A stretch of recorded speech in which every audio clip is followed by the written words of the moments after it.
Welcome in everyone. We're back with what will likely be the last episode of I Was a Teenage Exocolonist for this run. Whether we do this again to see how much better we do now that we know what's going on or not depends entirely on chat. So let's get through the end of this to see where we go next. It is Thursday, my dudes. In any case, thank you all for being here. It seems that I have been thwarted by some parchment. Yes, we'll see. We'll see if I get this finished today. I think I will. Trav. Needless to say, it is the last year. We are 19 as of the beginning of this year. And... well, things are happening. Things are happening. We have seen Governor Lum show his true colors. There is, where once the Helios and the Stratos people were starting to come together, now they're ripped down the middle again. People choosing sides once more. It's getting ugly out there, guys. So let's find out what happens next and how this all comes to a close.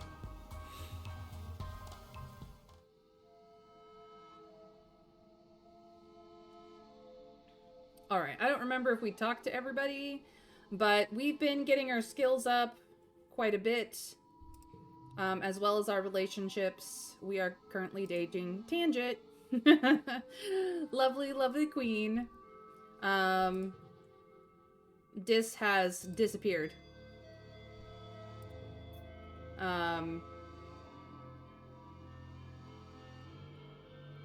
We've been steadily making friends with others. It is what it is. We are heroic, we are clear-minded, we are having insomnia issues, but we're maxed out on mental skills, so I don't care.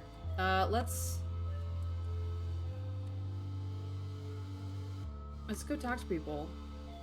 Because I don't remember if I did last time. So we may as well get to getting. As I sometimes say.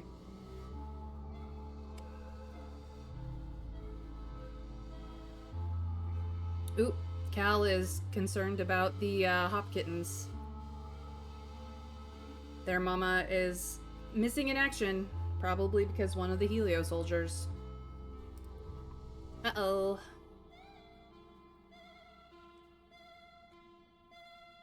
Mars. She is still hating this place because everything is dirty and weathery and terrible and hot compared to the air-conditioned conditions of a spaceship. Hello, asshole. Oh, hey. Goodbye, asshole. It is mid-quiet, and we have the only birthday in quiet, so... oh, hello. Nem looks up from her holopalm as you approach. Mayrin, can you block someone from sending you hollows, just temporarily? She asks. Her holopalm chimes with another incoming message and she winces. I really screwed up and now Vase won't leave it alone. I said I was sorry. Ooh, trouble in paradise. Uh-oh. A cycle is continuing to cycle.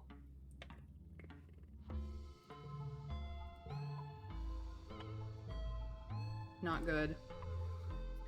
I know. He's literally the worst. The worst.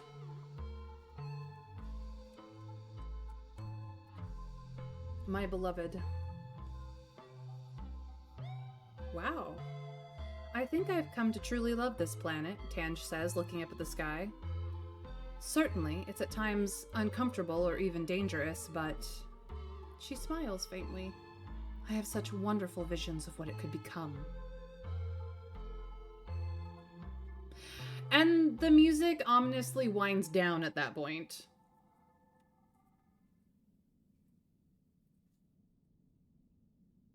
Tangent. Babe, you're being creepy. I love you. You're still being creepy.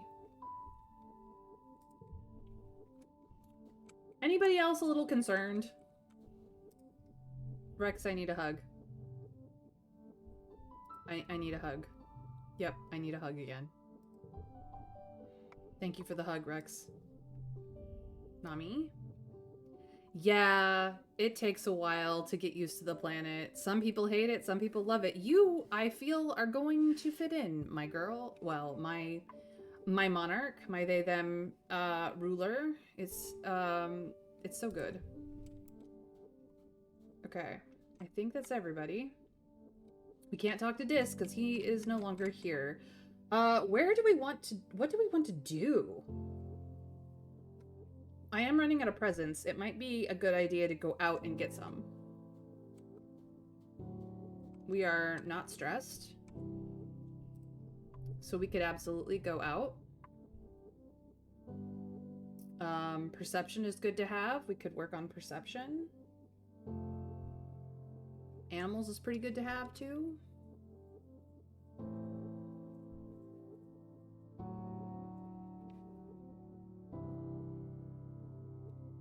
Concerned? What's there to be concerned about in this best of all possible worlds? Right, Trav? Right? Also, to be fair, if I was in a well-air conditioned spaceship my entire adolescent with no humidity, getting onto this planet, which seems scorching hot and very humid, wouldn't be fun. Or I guess early childhood, not adolescent. Yeah. Up until the age of, what was it, 10? Essentially the first 10 years of our life, spaceship, climate controlled, only humid in the hydroponics area, you know? And then this planet, which is basically like Florida all year round. Humid and awful. Allison, welcome in. Welcome in. All right. All events have respawned because it has. This has the better perception, and we don't really need the biology, nor do we need the engineering.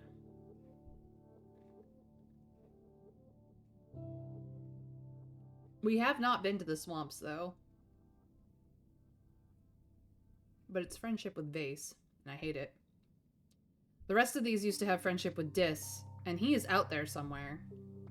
I suspect he's in the ridge somewhere.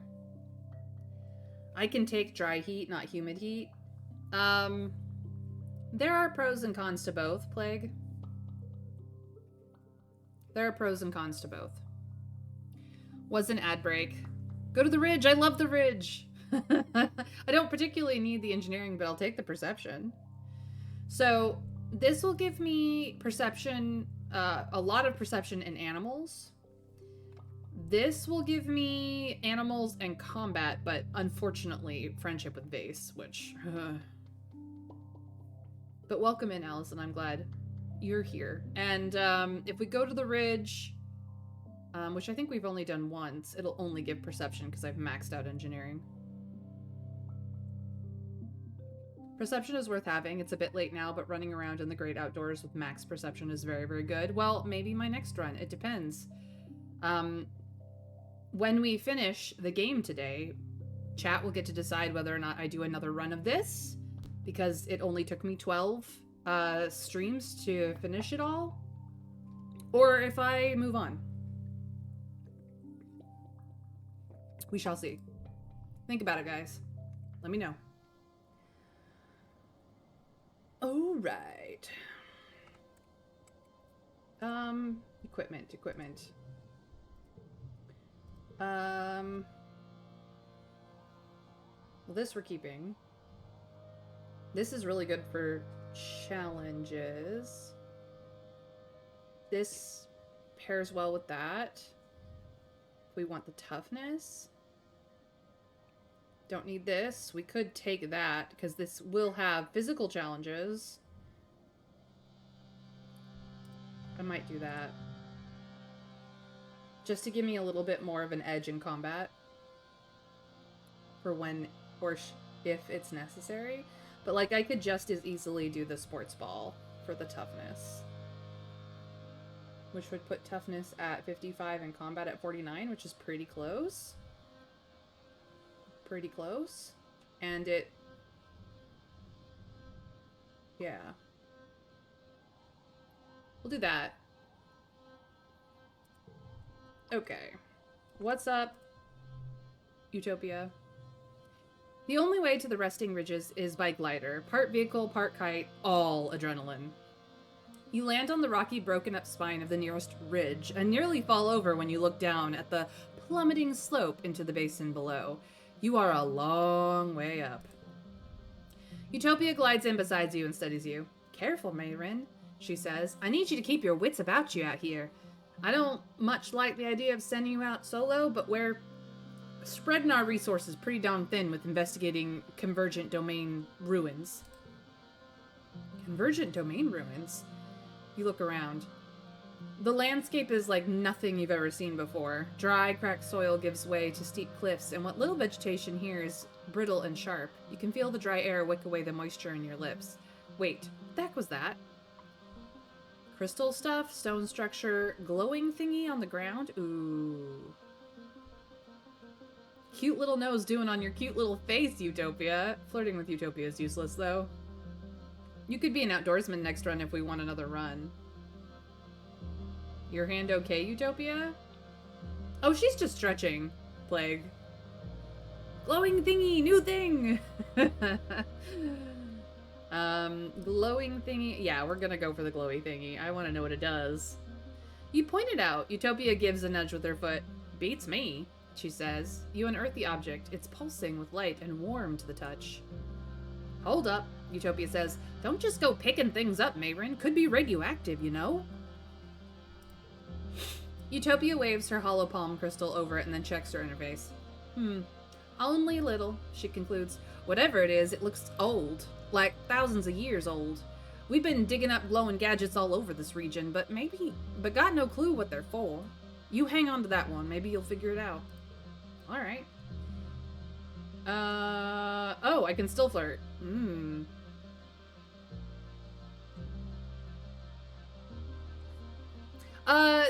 I assure you, Plague, that Dr. Instance has enough technology to put her hollow palm also back together, but fix the damage to Utopia's hand.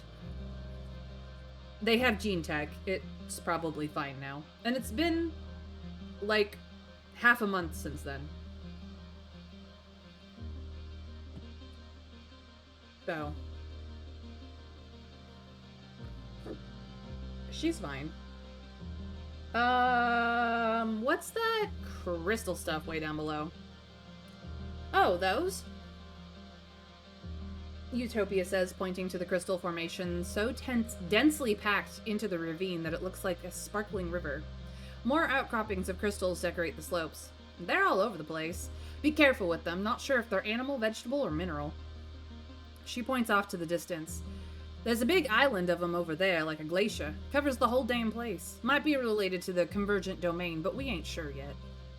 Oh, okay. What are those stone structures in the distance? Well, there are buildings here, Utopia says. Traces of them anyway. Maybe 10, 20,000 years old? We sure didn't put them there. We've checked them out, but not thoroughly. Mostly just trying to get a feel for who lived there and why they ain't here no more. Based on some glyphs, we've started calling them Convergent Domain. Whoever they were, they built things to last, Utopia admires. It ain't just arrowheads and cave paintings. There's real architecture. Machines, even. Wait, what? Tell me more. We're an engineer, come on. Raptor Squeak, welcome in. Thank you for the greeting. All the lore drops, I know. All the lore drops. It's so good. So good. Tasty. Nom nom nom nom nom. I mean, it's no Music Man, but I feel that game theory would have a heyday with this game. I wish I had more to tell you, Utopia says. Most everything we found just poses new questions. The structures read more organic than anything, so does that mean their gene tech was super advanced? As for this place, We think it was some kind of solar network for them, she says, squinting up to the two suns. Looking at it from above, you can see these big vines traveling up and down the ridges like power lines. There's hardly any plant life elsewhere, like they soaked up all the energy and made it a dessert. But what'd they use that energy for, she says. And if there was a civilization so big and so advanced on Vertumna, why can't we find more traces of it? Where are the cities? What were them thumpers for? And what happened to them all? She's right. That's a lot of questions. Maybe you can help find some answers. Okay. So anyway, those ruins are the main thing we need you to survey while you're out here, Utopia says. But keep an eye out for anything else weird. Utopia claps the dust off her hands. Well, my job here's done. You're all set, kid. Try not to fall off a cliff. Thanks, Utopia. Why? The Western Resting Ridge. Time for all the fun. Utopia deserves a nickname. Toppy sounds like a good one. Huh, a group of people who make a bunch of organic tech. My brain went to Uppy for some reason. She does look like she'd give good uppies for the kids. I mean, who doesn't love a good uppies, Allison? That's for dang sure. I'm guessing that all those things are from not a locally grown civilization, but visitors, other people who tried to settle a colony here and they didn't last, just like you lot won't. Trav makes a good point. He makes a good point. We haven't been down into the deepest crevices of the ridges, where the crystals grow thick and the air is stagnant and dead. It's already sweltering on the ridges, but in the chasms you can see the heat warping the air, almost like it's a permanent fog. Utopia says the air's so thick and still that you can't even use your glider down there. At least one thing survives in the haze, though. While you take a break for lunch one day, you can see flickers of silver dart in and out of the fog like ripples of light on a lake. As you unpack your tiffin box, the silver flashes come up out of the fog and begin to surround you. They're animals. Eyeless, almost translucent creatures about the length of your arm, trailing meters-long tentacles behind them. Their mournful hooting is magical and strange. You look them up on your holopalm. Oh, air squid babies. Wait, air squids are predators? Uh-oh. Let's see here.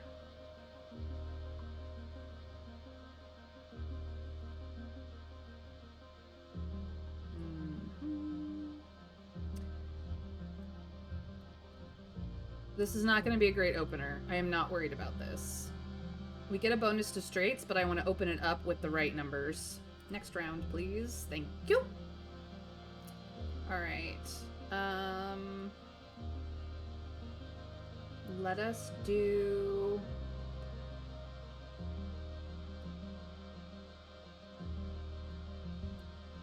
Eight, 7, 5, 3.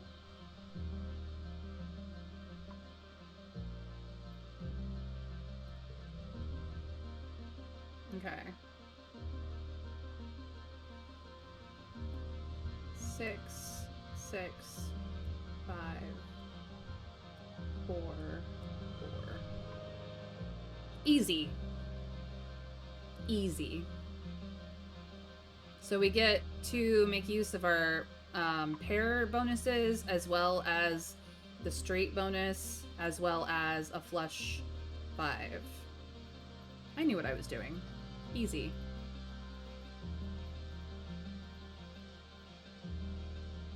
I wonder why Faceless always appear in Glow. Where did they go during the other seasons? They're bloody massive. We've seen a creature in the plains that's even bigger than the Faceless, but have never actually attacked our colony, so...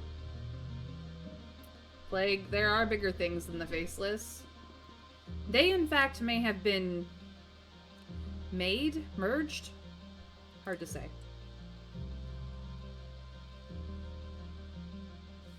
Or short life cycles. Fruit flies of Vertumna. That too. You duck behind some roots and keep perfectly still as the creepy creatures float around and past you. They don't seem to be hunting for food. They must be on their way somewhere. Until they suddenly turn back and zero in on your location. You find yourself surrounded by curious baby air squid as their tentacles begin to parse over the ground looking for you. You're not going to get eaten today. You leave your tiffin and bolt, paying no heed to the noise you're making as rocks clatter down the sides of the chasm. As you run, you swear you run right past someone. Wait. Ooh, this is upgraded. Where did they come from? Behind you, you think you hear him make a low hooting noise. By the time you realize the air squid are no longer chasing you, he's gone. Ooh. Mysterious. Hey, there's another one of these strange devices. It doesn't say it does anything. Interesting. Intéressant.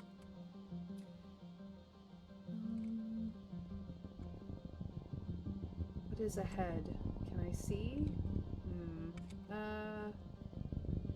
There are crystals that way, or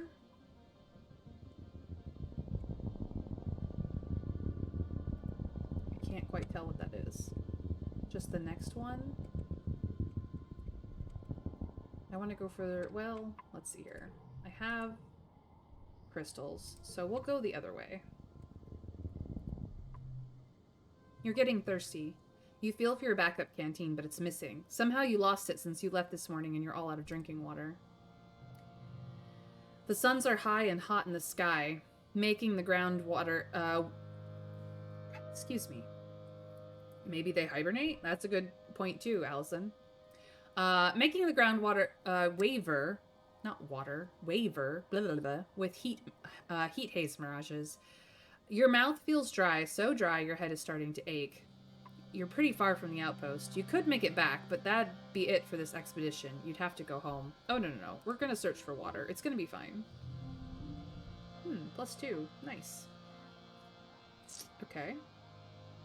So if we did a 9, 8, 7... That's a pretty good start. Ooh. We can even make it better. Let's go. Okay. What if we do...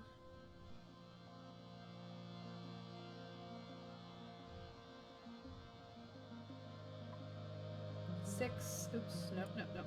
6. Trip 6s.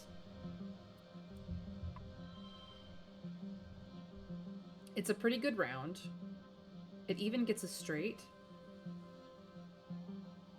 Because it counts as 654, as well as a 2 of a kind. And then we super goal here. 8, 7, 6.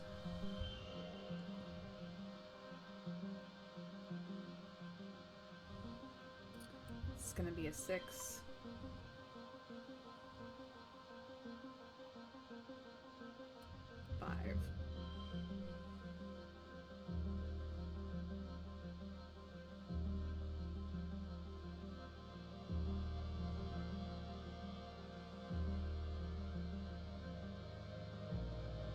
So we do get a straight 3, and we get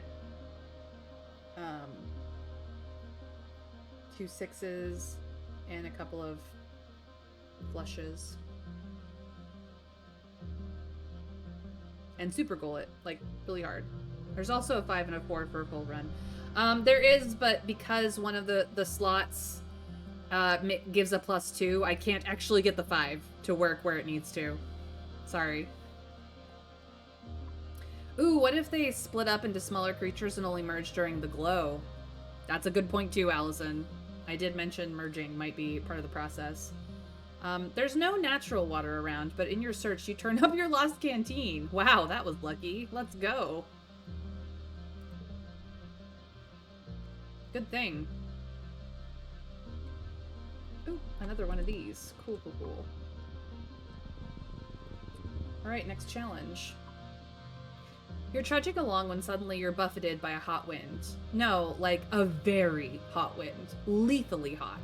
The ridges are already baking, but all of a sudden it feels like you're trapped in a nuclear reactor. Your skin dries out and your lips begin to crack. Your eyeballs feel like sandpaper. Let us find the source. See if we can't deal with this shit. You take careful readings from a distance, triangulate them, and discover the source of the wind. A red sports ball-sized crystal emanator, hidden in a small crevice. When you smash it, it doesn't shatter like crystal. It almost looks as if it could have been organic. Was it some kind of defensive barrier? Yet another weird mystery of these ridges. I wonder if those gardener things turn into them. They did have a similar mouth teeth thing in their neck. Yep, they sure did.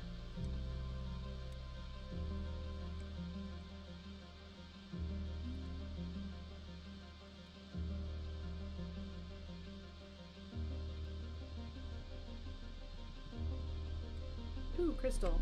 We got to get the crystal anyway. So that is the challenge we passed up doing, and this is the way forward. A beautiful little locust lands on your arm. It calmly washes its face with its forearms and vibrates its wings, like it's cooling off. Aw, the poor little guy is all alone. We will befriend it! Let's go.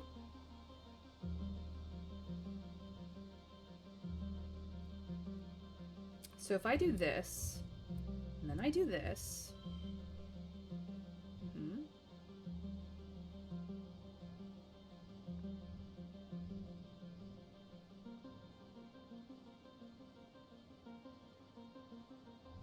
It's going to be a run of 4s no matter what, but do I want it to be a flush 3 or not? Probably. So we've got 3 of a kind as well as a flush 3, which is a pretty decent round for a goal of 72. Yes. So we've got an 8, and an 8, and an 8.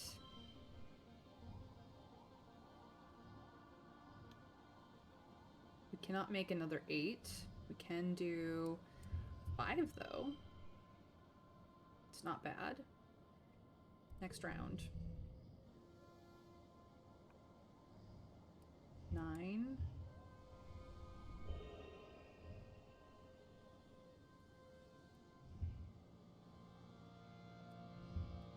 7. 6. 5.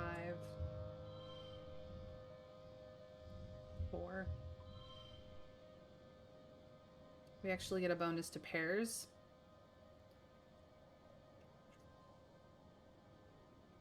Yeah, I'm gonna leave it. That's super gold. No breaky the weird techie thing. That could have been worth learning from someday. Not if it killed us first, Trav.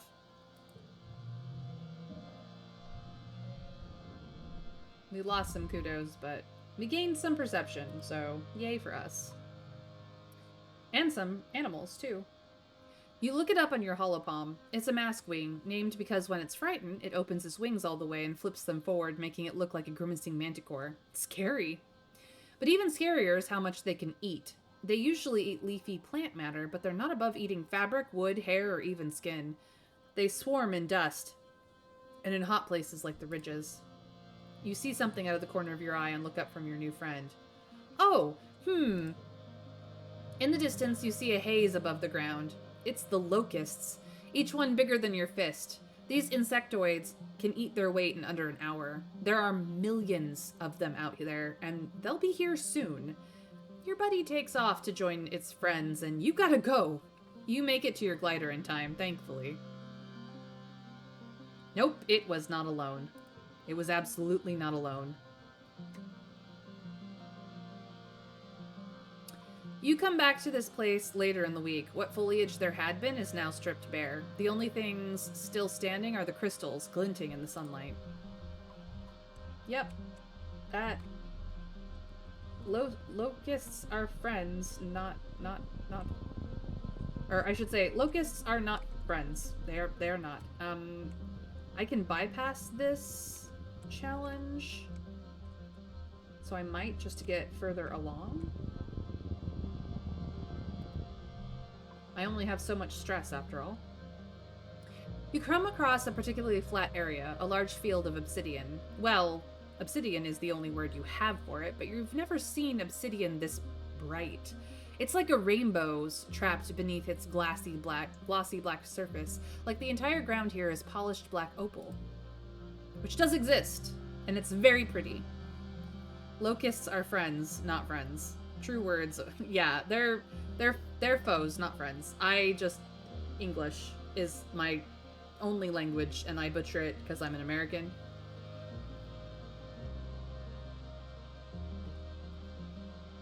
Tragically so, I might add. The field glints under the sun at certain angles, momentarily blinding you. It looks slippery and shiny. Should we try to skate on through it, or do we carefully walk around the edges? The challenge will give us, I think, more bravery. This, who knows?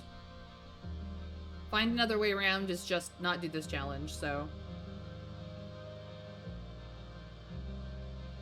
Look, I'm sorry that sometimes I have a blonde moment and I'm not even a blonde plague. It just happens, okay?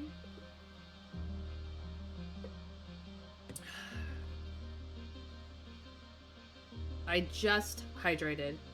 I did, thank you. Thank you so much. I appreciate the hydrate. Make sure everyone else does too.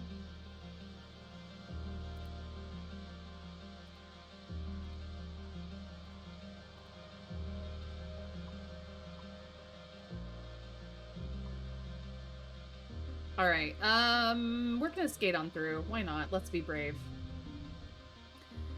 +1 if this card is a blue card. Okay.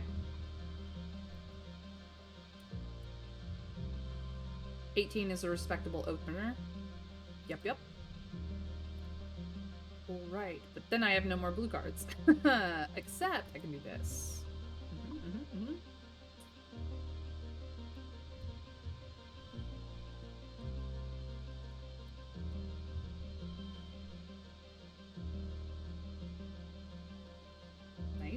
Nice.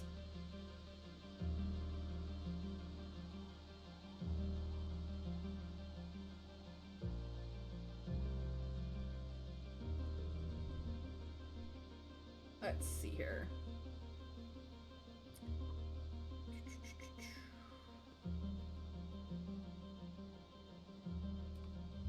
Eight, 7, 5. Pair of 5s. No gem cards in that, so maybe we just do 5s. Come on. There we go. I don't know why sometimes it doesn't do the thing. This isn't quite as straight because this is not a 6. Howsomever, I can make it a 6. So now we have straight. I win. Bravery go up. Stress go up. But I only took 1. You take off your shoes and glide around on your sock feet. You take a tumble and get a little bruised. But you have a blast. Woo! We will do some science while we're here because we are all the brains. As much as we had fun. Not that I needed the engineering, but it's fine. I fear for the state of my writing if there was no autocorrect. I mean, autocorrect is helpful, except for when it's not. Ad starts in about 45 seconds or so, by the way. Just heads up. Don't worry, I trip over my words all the time. But you ain't quite straight either, so, you know, I mean, I'm not. I'm very zigzaggy. I cannot figure out which side of the fence I want to be on. I feel like the fence just shouldn't be there, you know? You find a patch that is a little different and take some readings. You confirm the material is not natural. It must have been created by the Convergent Domain, because it's the same stuff they made the thumpers out of, silica, mixed with some trace organic elements. By looking at striations in the cliffs nearby, you determine that this entire region used to be covered in a thick sheet of this dark glass rock. In most places, there is now a layer of soil over it, but if you dig down far enough, you'll probably find this layer everywhere, like the whole place has been glassed. Yikes. That's a scorched earth sort of thing to happen. No wonder there are so few plants here. The Convergent Domain must have paved this area to discourage plant life from growing, all except for the crystals, which seem to sprout happily from the obsidian pavement. Interesting. Very, very interesting. Crystal! Alright. Okay, well, we have the thumper over here. Or we have this challenge over here. I'm gonna go to the thumper. I want to know. It's cool that it gets louder as you get closer to it. Fuck defense. Exactly. Well, not literally, but you know. I mean, if you're into inanimate objects, which some people are, a very, very minor percentage of the population, but it is a thing. I know a lot of things about a lot of things. What can I say? You find your way blocked by a massive wall. No, a hollow pillar, knocked over and lying on its side in the sand. It's absolutely massive. It stretches to your left and right, at least a kilometer in each direction, though at some points it's crumbled enough that you could likely scale over it. Let's go! We got this.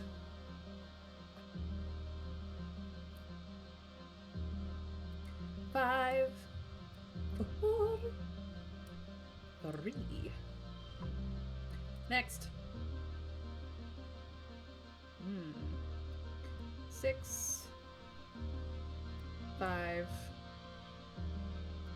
4,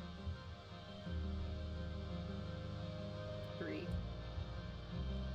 It's +2 bonus to pairs, but I'm not gonna need too much of that. It's fine. Alright. So.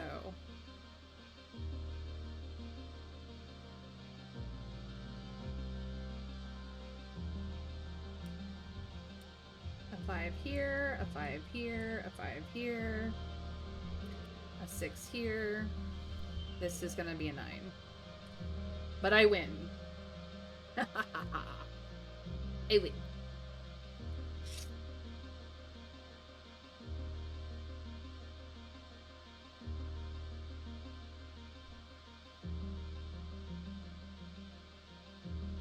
The only wood I'm into is Rex's. That's a lie. I guess not all fences are wood, though. Nope, some of them are metal or wire or a combination of materials. I've even seen, you know, stone. I imagine that there is ceramic somewhere in the world, or at the very least something much like adobe. Anywhoosie, what's it? You follow the pillar to its base, a large pyramid almost entirely lost under the sand.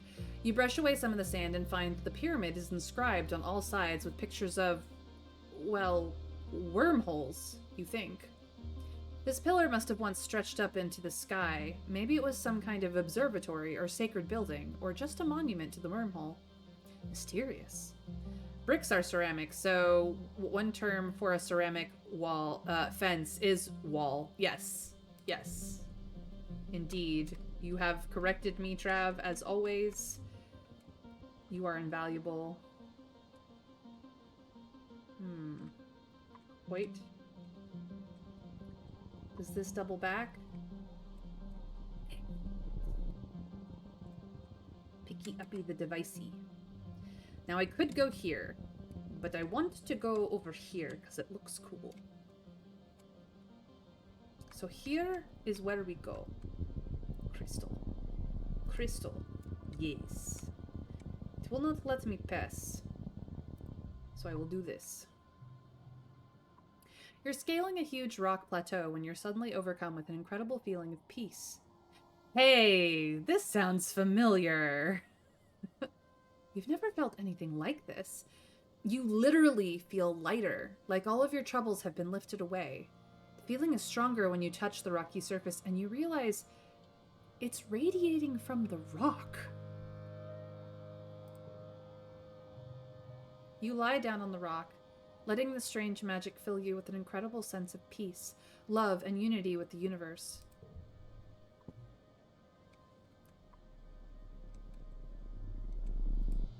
There's more crystals. But not... No dis.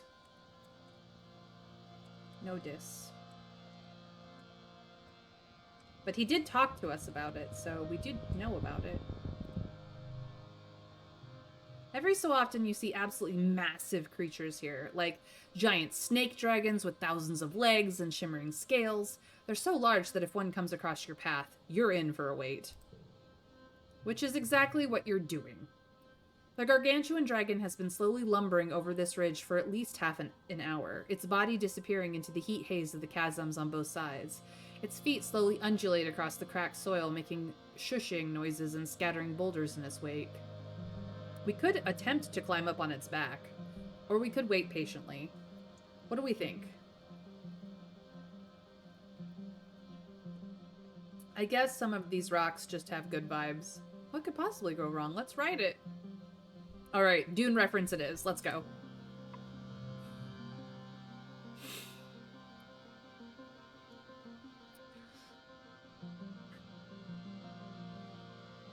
The creature is moving more than slowly enough for you to climb up, using its large, soft spikes as handholds. It's going to take hours to get anywhere interesting, but from up on its back, you can see further. Also, there are other creatures up here. You climbed up right next to a cluster of Dorbs moths, heads tucked under their wings like they're sleeping. And in the other direction, there's even a bush bub, or rather, it looks like a pile of rocks and some twigs. Do we hassle the Dorbs moths? Do we climb down the other side? Do we wait and see where it's going? What do we do, chat? I don't know. There are too many interesting options.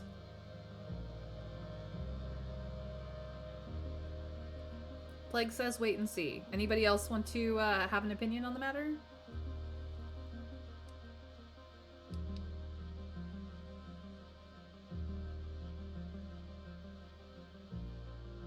I trust this beast. We could wait, but it's pretty slow, so best to get out the tent and the s'mores.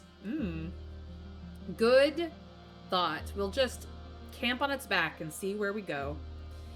Seems to be public transport of some sort.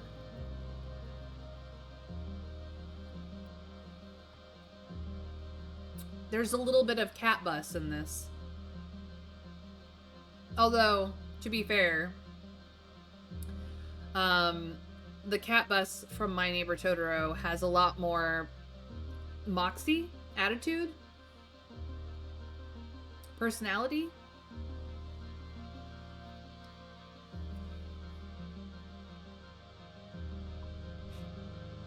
I guess we wait and see.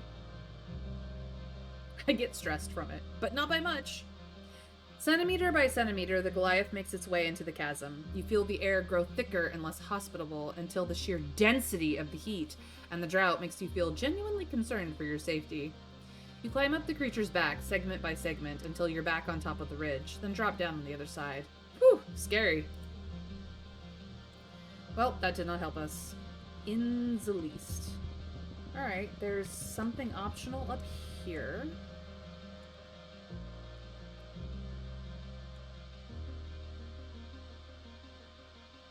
Looking for collectibles to take back with us. Hey, that's where we started. We seem to have looped back around on ourselves. There's a strange heat haze shimmer across the path ahead. Oddly, it doesn't clear up as you get closer. The mirage effect is very strong. The refracted air makes it look like there's a pool of water on the ground and plants waving around it. Something is just off about the illusion. You can't put your finger on why. Let's figure it out, shall we? This slot gets +2.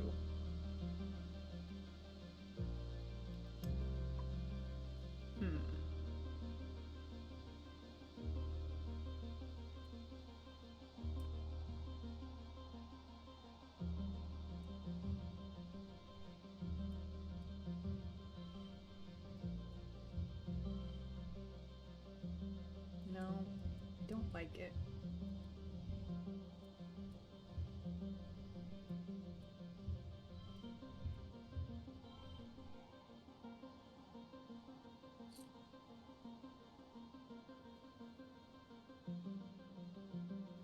Next round.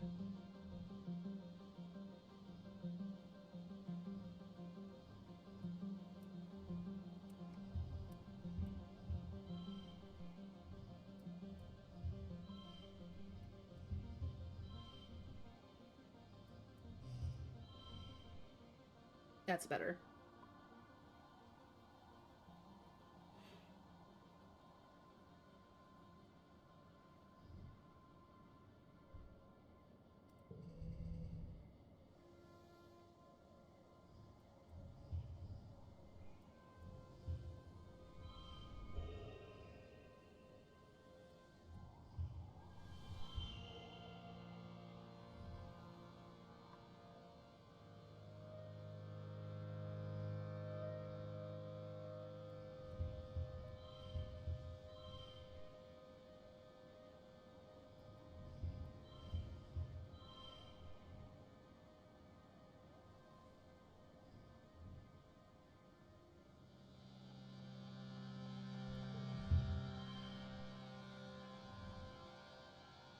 I had the highest. I figured it out. I am a smarty. If a hand comes out asking for help, don't. He'll just want to eat all your collectibles. Good to know, Allison. Thank you. Don't stick your hand in. You'll get nommed. We are victorious. And we de-stressed a little bit. We're still above 50, but that's okay. The faster you move, the faster the mirage disperses. You approach cautiously. As you do, you realize what is wrong about the mirage. It's impossible. The plants on the other side of the haze are different. Not just wibbly-wobbly from the layers of air, but bigger, older. And it's a different time of day. Evening, not morning. Then you see her. It's you.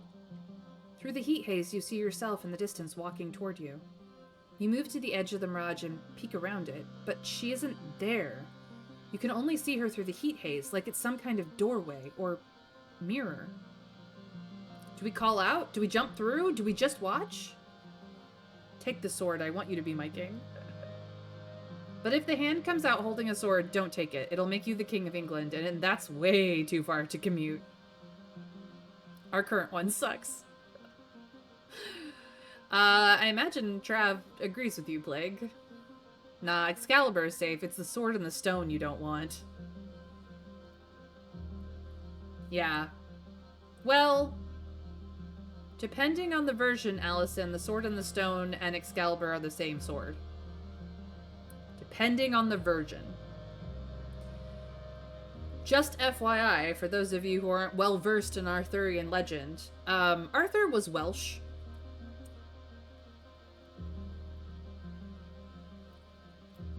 And Camelot was in Wales. Alright. What are we doing?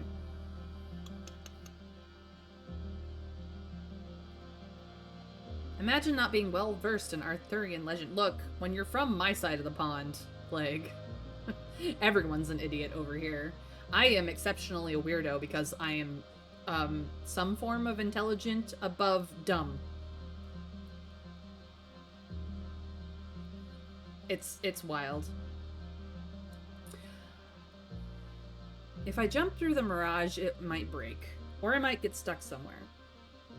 If I call out, it doesn't say that I can hear anything from the other side. It just says that I can see it. Maybe I should just watch? just gonna watch. You stare at the figure, that person who looks and moves exactly like you. Then you both slowly, carefully approach the mirage, and like mirror images, you both raise one arm, your right and her left, and touch them together. Then the other you says something, but you can't hear. You can only see their lips move.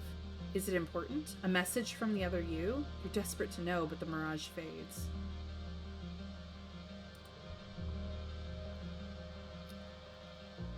Arthurian-led stories were basically fanfiction, just like Robin Hood, and also the Argonauts. Yeah, trying to decipher the OG Welsh and the later French is a task. I left the oven on.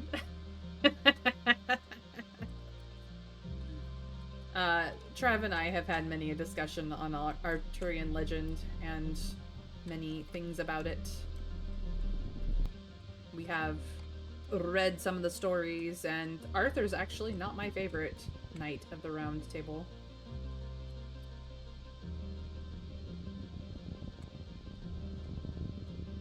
Not my favorite.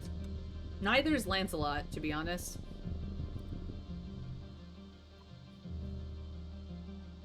I recently found out for a while on the continent people just saw England as the magical place to just throw romances and stories into. Yep. Like, hey, let's just do an English AU. Yep, that's precisely how that happens. Absolutely. Ooh, up to the highest height. +2 if this has the highest value. Ooh, that could be an interesting. The precarious natural land bridge drops down sharply on both sides. You kick a rock over the side, but don't hear it hit the bottom. Do you cross? We could cross very carefully. We could just cross it. Turn back. I'm crossing carefully. You shuffle across it slowly, examining the cracks and sticking to the solid places. You accidentally send a few more pebbles skittering over the edge and think, better them than me. I'll take this card. It's fine. I'll take it. What is this way? Ooh. Strange device. I'm just collecting them left, right, and center.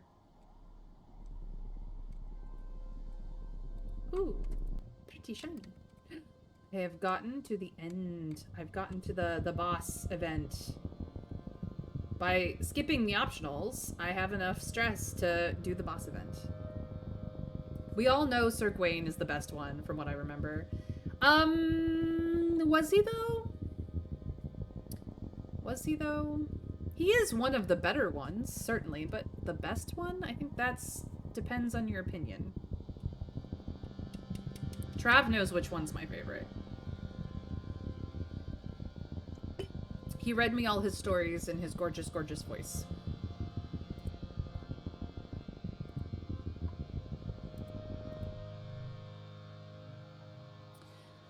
Expeditions has been collecting energy readings from this area, tracing the invisible ley lines of power like the one from the thumper that brought you here in the first place. They've pointed you to this cave, a nexus of power at the convergence of many lines. You feel the energy is different here, like a barely perceivable hum that prickles up the back of your neck. Like something is watching you. I like the one just running after the questing beast in Once and Future. It's likely this was some sort of important place for the convergent domain, Utopia says, leaning on her glider.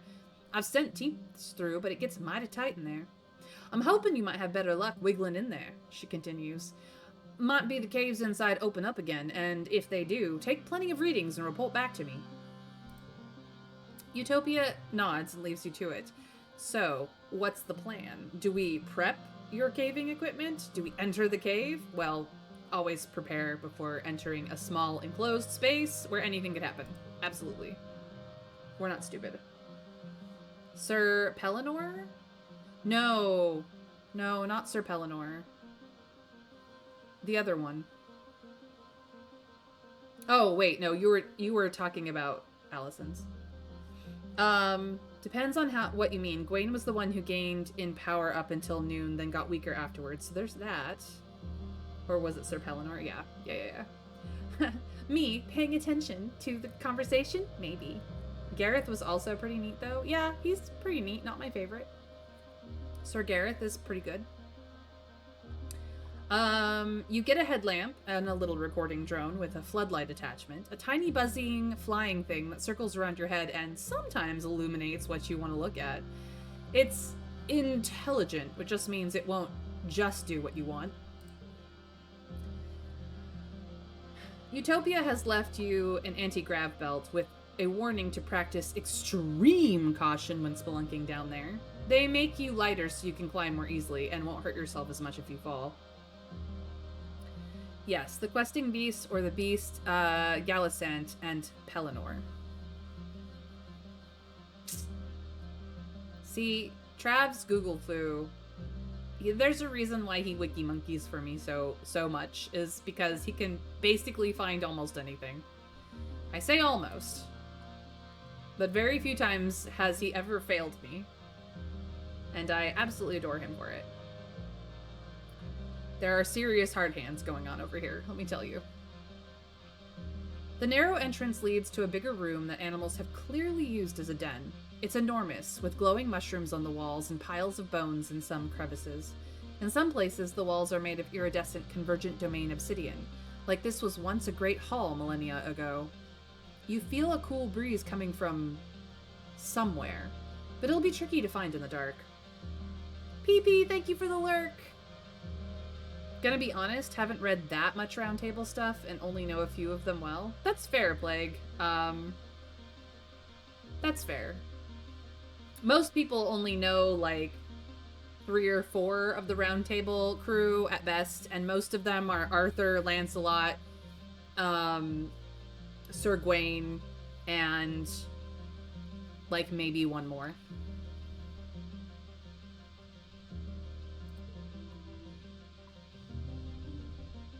Alright. Must get deeper. I'm gonna do a run of 5s here. Yeah, I'm just gonna do a run of 5s.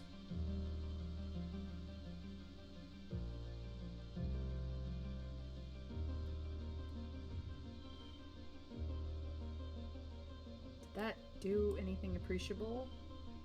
1 point. Because of the flush.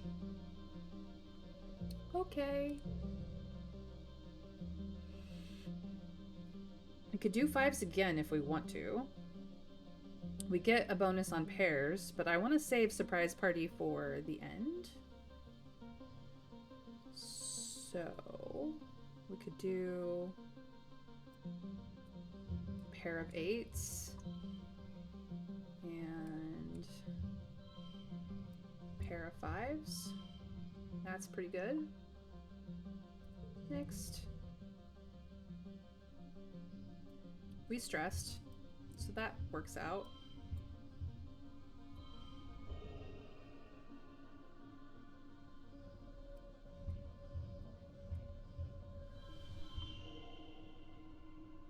It's super gold.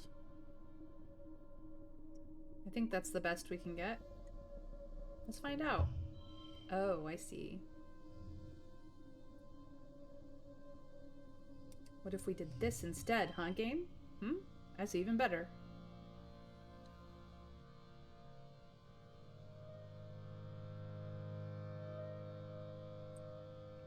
Hey, Broccoli! Yes, we're closing in on the ending. We are in the ridges right now.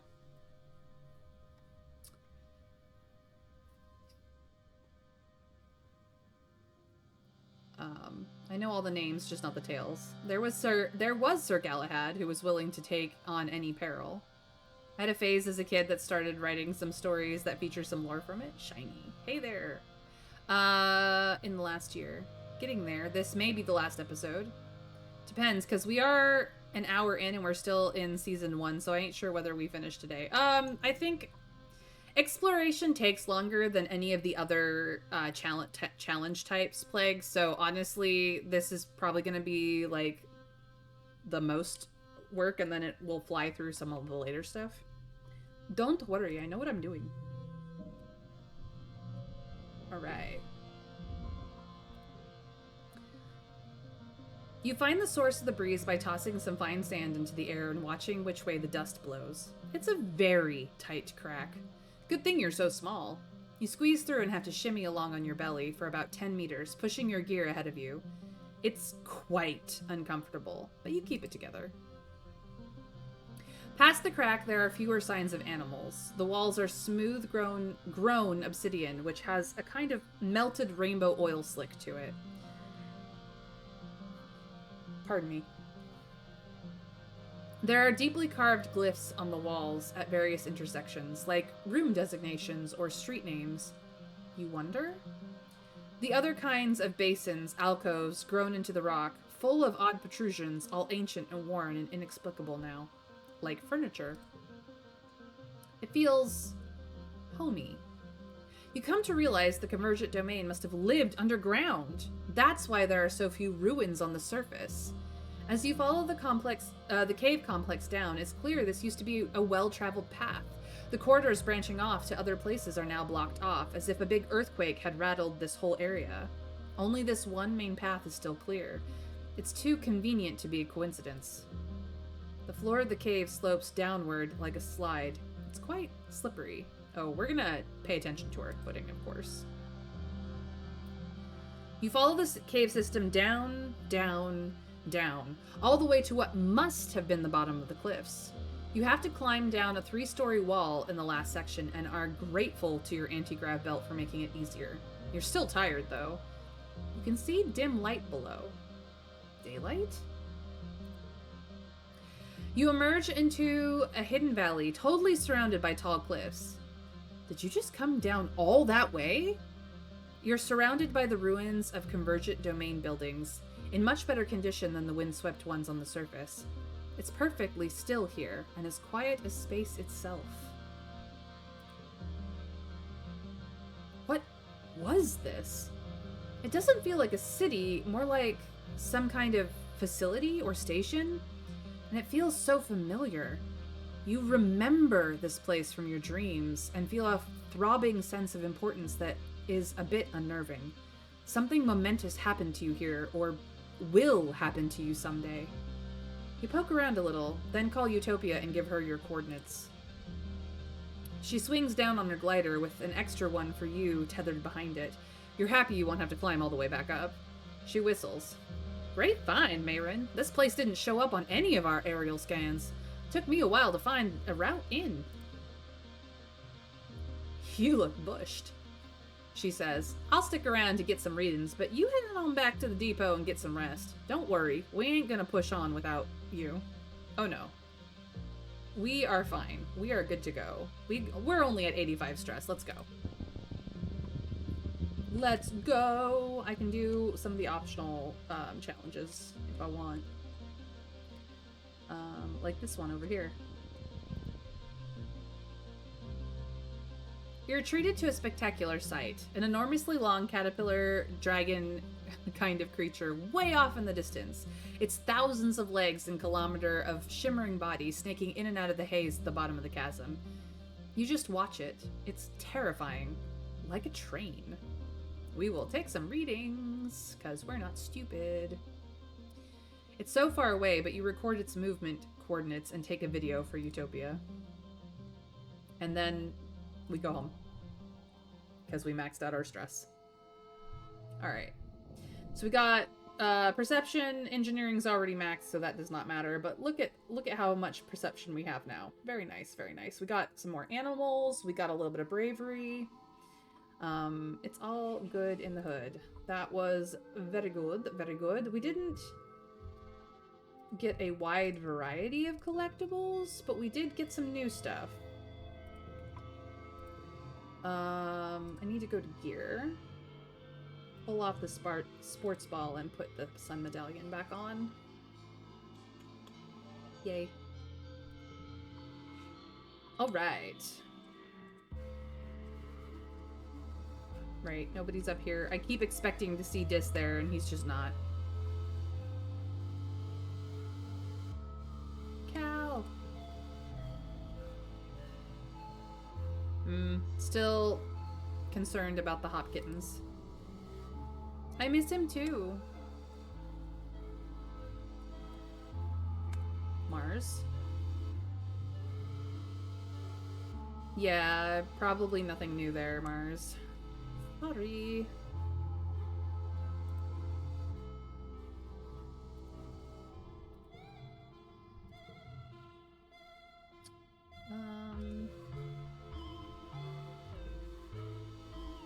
I think I'm gonna actually need 2 cakes this year. Possibly more. It's fine.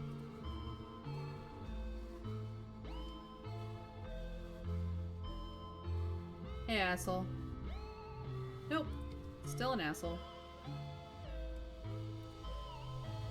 Hey, M.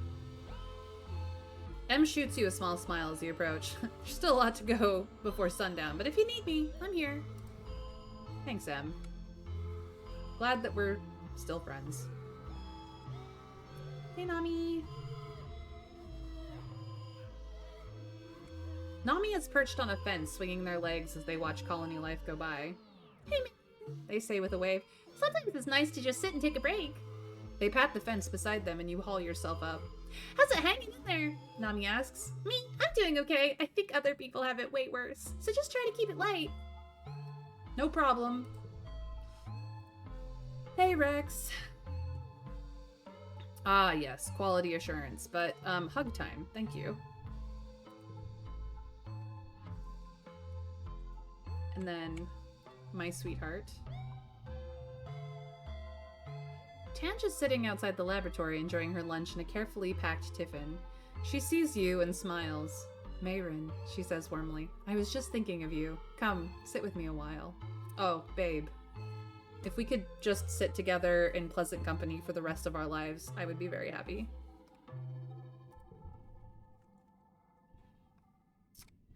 Alrighty, that's everyone. We must do something to de-stress or late quiet, so we will go back to the park and get rid of all of our stress. Relax in the park. It hasn't been long enough for the flowering trees to mature, but they've been planted. Hopeful little saplings, barely distinguishable from weeds, stretch their thin fingers to the sky. In the years to come, even long after you're gone, these trees will shelter future generations.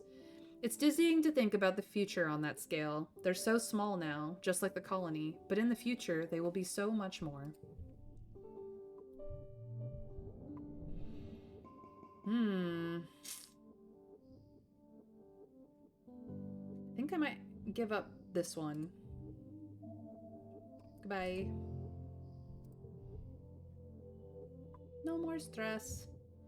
It is now early pollen, which means Rex's birthday?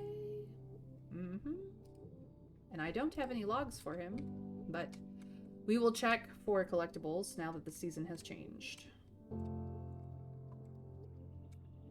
Anything hiding back here? No. Up, up, up the hill. Ah, Xeno egg. Good, good, good.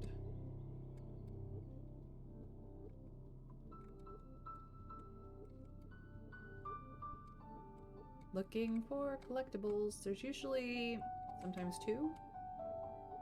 Just want to make sure I got it all.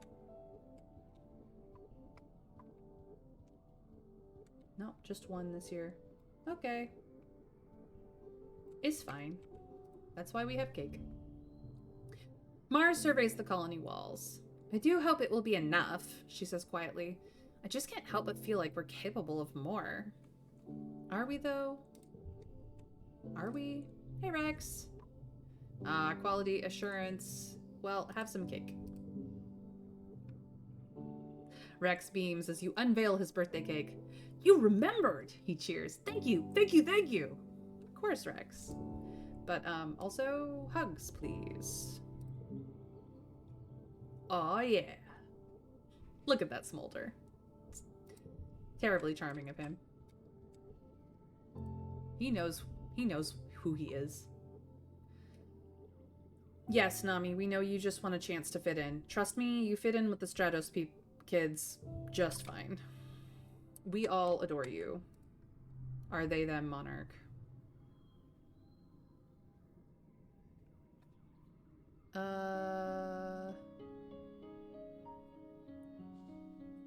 Cal is sitting on the garden fence, his feet laced through the slats as he balances a container of cut-up potato on his lap. Hey, Amarin, he calls out. Time for a break? Come on over here. Help me finish this. He skewers a piece of potato on his fork and drives it towards your mouth. Beep, beep. Open up for a timely reminder that we've made ourselves a part of this planet's ecosystem and have to deal with the consequences. Oh, Cal. You're such a cutie.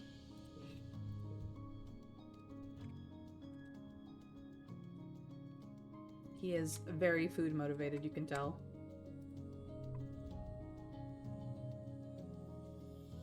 Tanja's hunched over her workstation, the heels of her hands pushed up against her eyelids.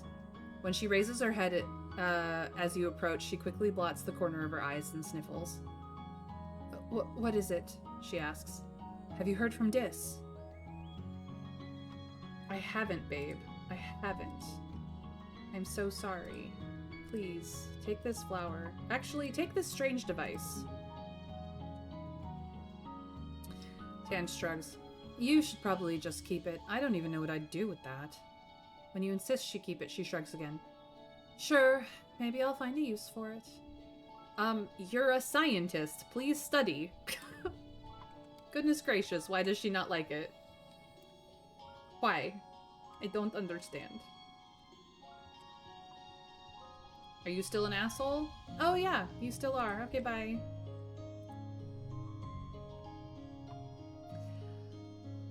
Yep. Well, if you need me, I'm here as well. Nem, nem. Nema, nema, nem. Tangent, you silly Billy. Yeah, you'd think she would, but there are others. I mean, maybe Nami would like it, maybe Mars, I don't know. What to do? We could chase perception some more.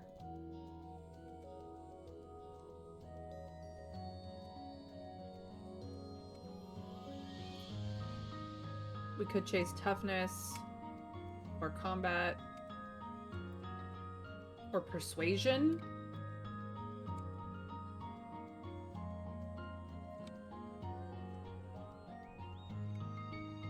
What would be for the best?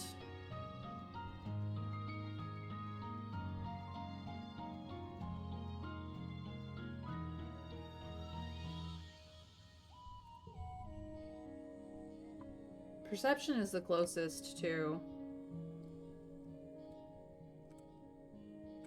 getting the next perk. And we can do perception with lookout duty.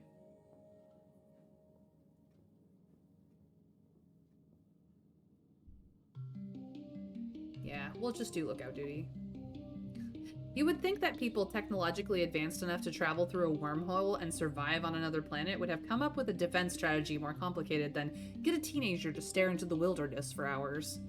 You do think that a lot, with the many hours you have to yourself while you're on lookout duty.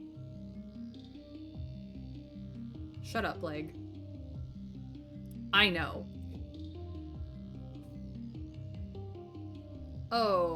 Oh no, the bot. The bot must go. Bye-bye, bot.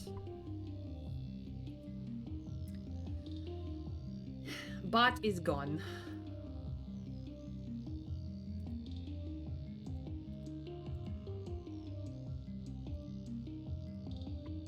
The thing is, you do have security bots for this job, but Security Chief Rhett doesn't trust them.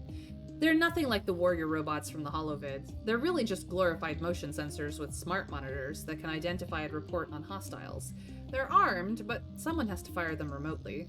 And, of course, nothing works quite right on Vertumna. During glow, some kind of electromagnetic interference can turn them off or make them fire at nothing.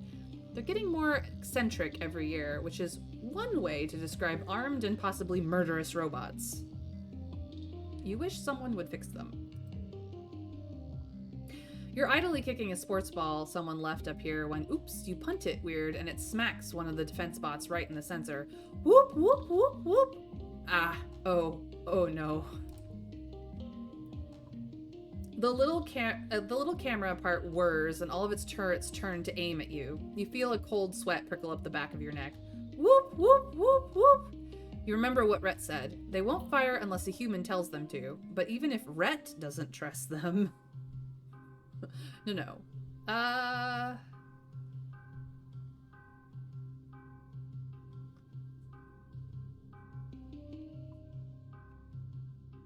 Yeah, it's very late in the game, so I'm just doing stuff to do stuff. I could fix it, though. I could sabotage it as well.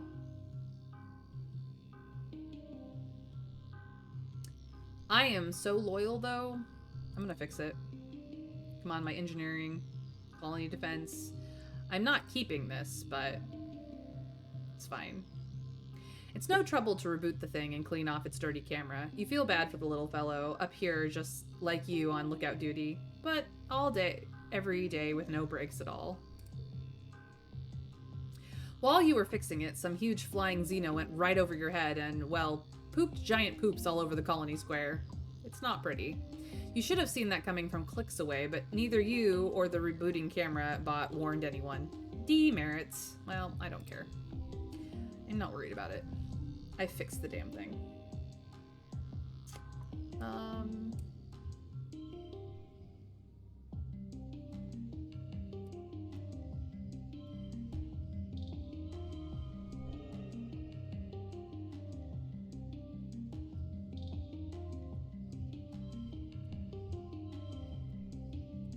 If I do this.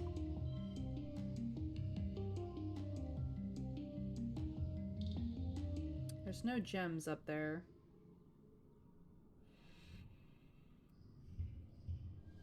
Not really gonna get a pair, but I can super goal it by just going hard.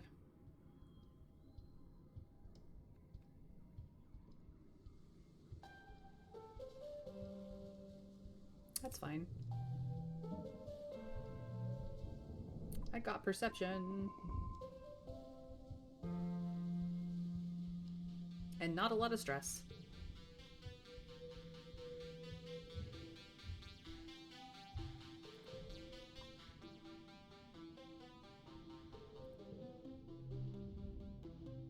Jerk. Hello? Nem seems unusually withdrawn today. Mayrin, how do you... What if... She stops and looks down at the ground. Never mind, actually. I got myself into trouble with him. I can get out of it. I just have to apologize. Girl, I wish. It is mid-pollen? Whose birthday is it? You're dust. You're dust. You're wet. You're wet.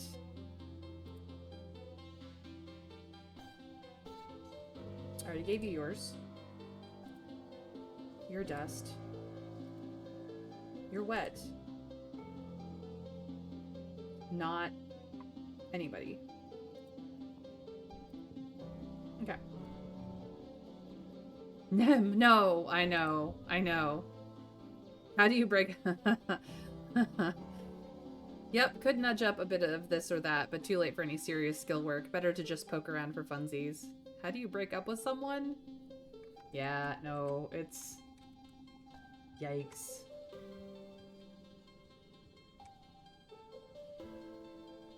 Keep expecting Dis to be there, and he's not. Mars? Mars kicks at a piece of rubble that used to be part of the walls. I just don't know how anyone could do this, she says quietly. After everything we've been through together, everything we suffered, to just blow it up? Was it really so bad here? Yes, Mars. Yes, it was. Rex yawns and scratches his stomach.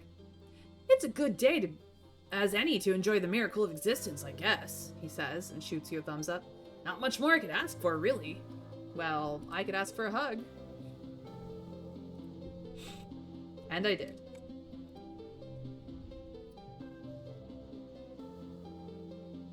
It could be a paradise here if it wasn't for Governor Lum.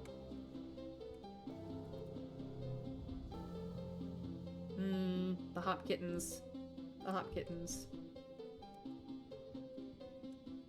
Babe. Tanja's standing at the door to the laboratory, looking out towards the walls and the wilderness beyond. We have done all we can, she says and then sighs. I don't know what else there is to do. Perhaps inspiration will come to me if I work harder. Oh, my queen, my one true love. I wish that worked. It really doesn't. All right, back to guard duty. Or lookout duty, sorry. Nah, duty. Oh no. Oh no. Thank you for the hydrate.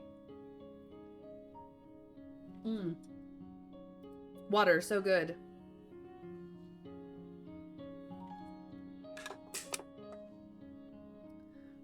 Please remember to hydrate yourselves as well.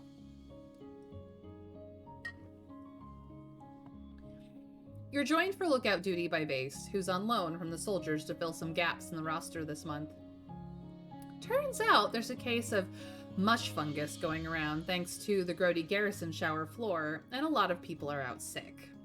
It doesn't seem to bother Vase, though he does bring up how much it doesn't bother him in the least 8 times in the first day alone. Yes, sure, lookout duty is beneath him, but he's always ready to serve the colony no matter what they need from him. He's a regular hero. Lum asked me to do this as a personal favor, Vase explains to you.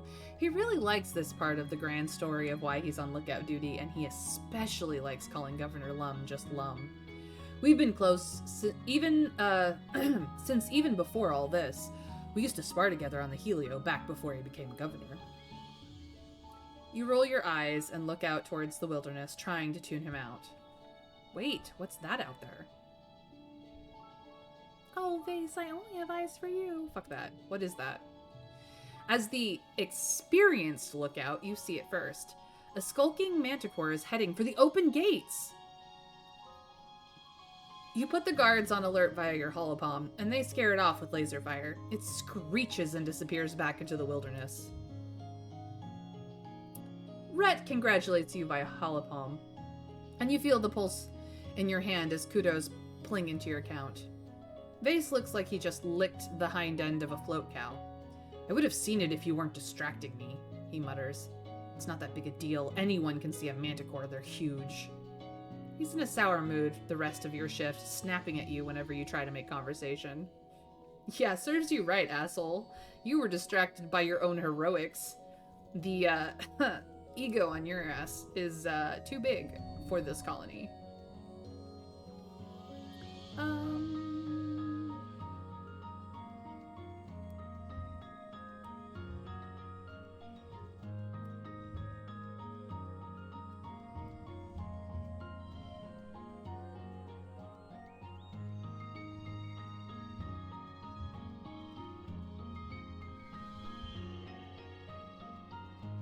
I mean, no big deal. I just super gold it. Like, it was hard.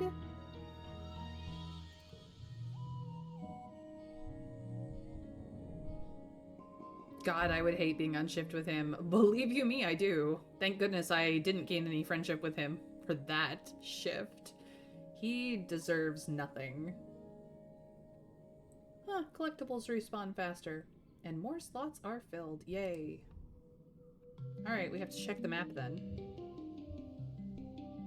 Next month, late pollen. New perk, who dis?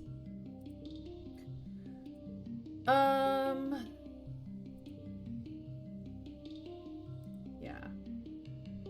Dust. Dust. Wet. Wet. Done. Dust. Wet. Okay.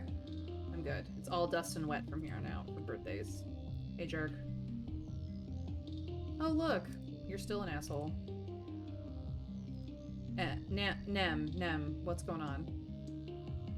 Does someone need you? No, I was just coming by to say hi. No reason to look so Well, terrible. Hi. Oh, do you have time to spare? Because I just... Hello. We're meandering to our quarters this time, not the lab. Ooh. Ooh. You can set harder challenges for next runs in the setting. I can, Broccoli. I can. I would rather die than be on shift with him. You will not be able to score super goal all the time. That would make the game a little bit harder, but maybe I like the story over the difficulty. But hear me out. Accidents happen on lookout duty. Oh, Allison, I wish. New perk, wear dis. Plague Doctor's Man, right in the heartstrings. Largely someone tripping and falling off the wall. Whoopsie daisies. Just maybe you will find it more interesting this way. I find this game very interesting, but you make a good point. Whoa, he fell and his head split open. What a tragedy. Oh no, he will not be missed. I will take it in consideration, Broccoli. I might make it look like it's easy, but, you know, it's just on easy mode, that's all. Tanj hums and checks the time on her holopalm. I suppose, she says archly, then smiles, if you provide me with sufficient motivation. You meander towards your quarters. You and Tanj go for a walk, eventually ending up at the path back to your quarters. This is hardly motivation, Tanj says when she realizes where you are headed. I don't need to sleep, as you do. You stop and look at her, wondering if you have to spell it out. She holds your eye, revealing nothing except for a subtle twitch of the corner of her mouth. Finally, she relents. Oh, you mean for the purposes of copulation, she says. Why didn't you say so? Who knew Tanj could be such a tease? Literally. Me from the beginning. Me forever. God, she's such a queen. Ugh.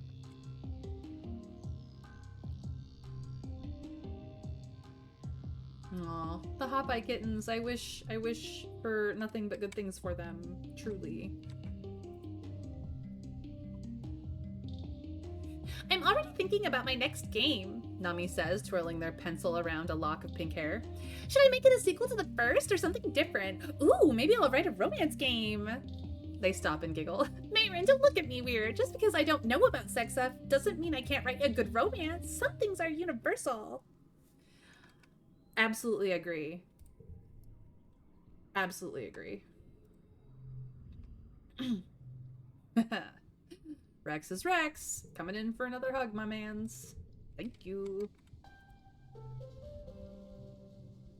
Yep, still hates this place. I feel ya. But, like, do you hate it enough to blow up the walls during glow? Because I don't think you do, girl. Do not think you do.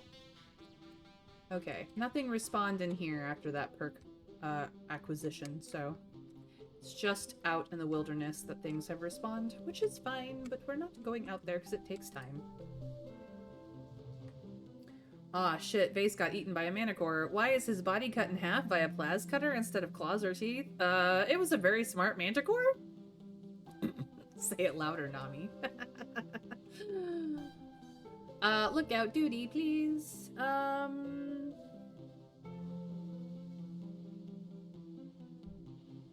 Or actual guard duty. Nah.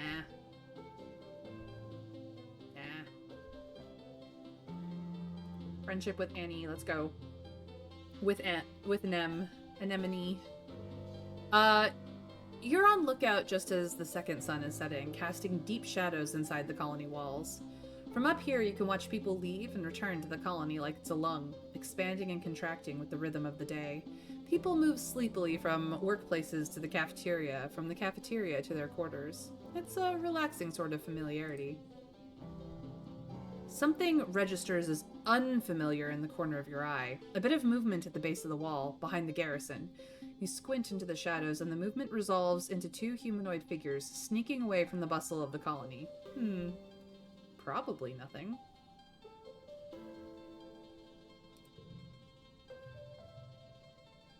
It might be none of your business, but if they didn't want to be caught, they shouldn't be doing it in the open. You pull out your holoculars and focus on the pair. Do I want this for? That's a question. I have a lot of 4s. Do I need another one? Not particularly.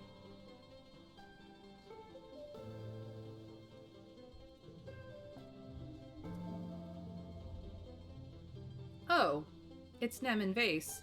And they're doing what teenagers do when they're in love and they think no one can see what they're doing. You? Ooh. What are our thoughts on this, chat? What are our thoughts? This may not end well. Never seen this one. Hey, there's things that Broccoli of Dawn has yet to discover in this game. I mean, it's an ew because of Vase. Like, I feel bad that she thinks this is the best there could be. It's kind of also an arg because, again, Vase. And we do not like him. At all whatsoever. But are we interested enough to watch, like, a voyeur? What do we think, chat? Yes. Which answer, Broccoli? I'm not gonna do, like, an official vote, but, like, you could go 1, 2, 3, or arg, or whatever. Trav went arg. Vase is stupid, but he is hot. I mean... Yes, he is hot. In a bad ego sort of way. Use the distraction to push Vase off the wall. He's not on the wall, he's below the wall, Allison. I would love to drop something on his head, though. Watch, yes. I have a feeling that Annie may not end up happy. Alright, ooh. That de-stressed us? What? You're still technically on lookout, so you just sort of watch them out of the corner of your eye as you keep your gaze on the wilderness. You know, just in case they need help or something.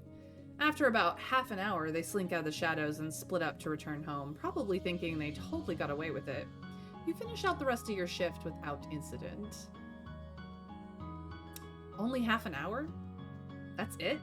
A half an hour tumble is all she's worth? Dude. I don't find him hot. I just want to know what it looks like. Drop a rock on him? I wish. Allison, believe me, I wish. Unfortunately, we must get to work. He's just not worth the time and effort. 8, 7. Do I have a 6? I do not. Wait. 6, 5, 4. Not a super goal.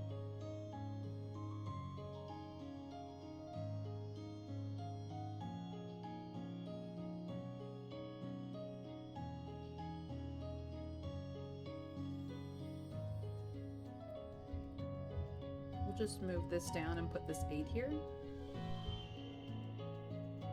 That's super cool. Win! I'm winning. I'm winning. Done.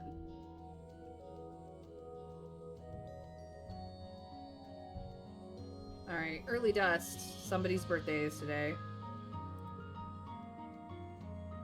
You're mid-wed, I think. Her girlfriend, however, it's her birthday today, and I have the perfect birthday present. So, hi, asshole. Are you still an asshole? Yep, still an asshole. Your girl, on the other hand. Nem stares at the walls, stone-faced. She barely acknowledges your presence. Hey, I know you're always hungry, so I brought you an egg. Cool, thanks, Annie, Nem says, taking the egg. I guess it is my birthday this week. I kind of forgot. Girl. Your boyfriend didn't make a fuss over you? What is wrong with him? Huh? What is wrong with him? Jeez. She is so checked out, and I don't like it. I don't like it at all.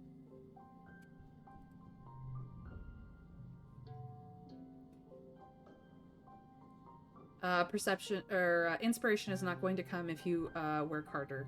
Tangent. It just does not work that way. Inspiration is a fickle beast.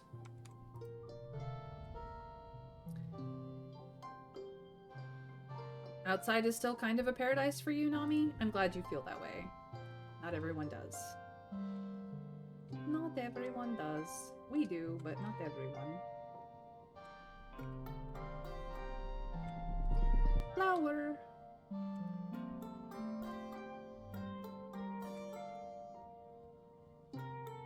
Rex. Time for hugs, man. Time for hugs. I gotta get my seasonal friendship bump. Oh, we just hit a milestone or whatever.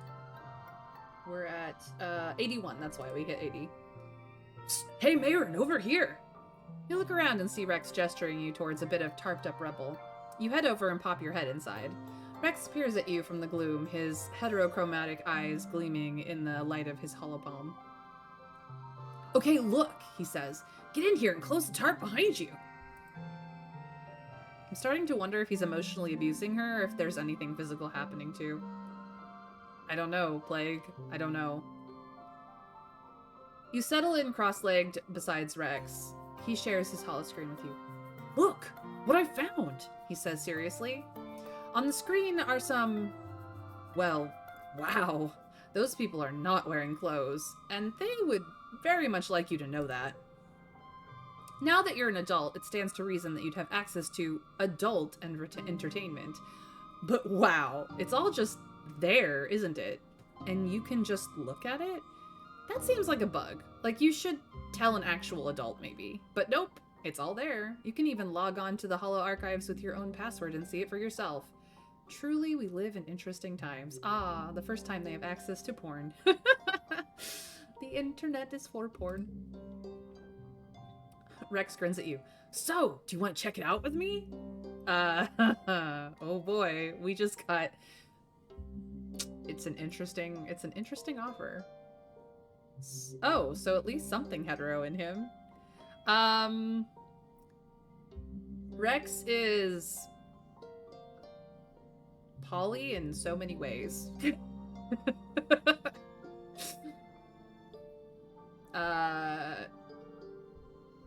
Well, Plague Doctor Man, should we watch adult entertainment with your favorite boy?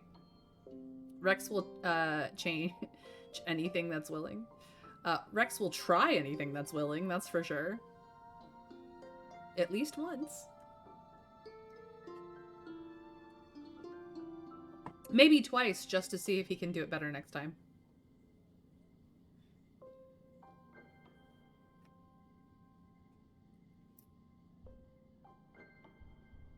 Wow, Plague is saying nothing.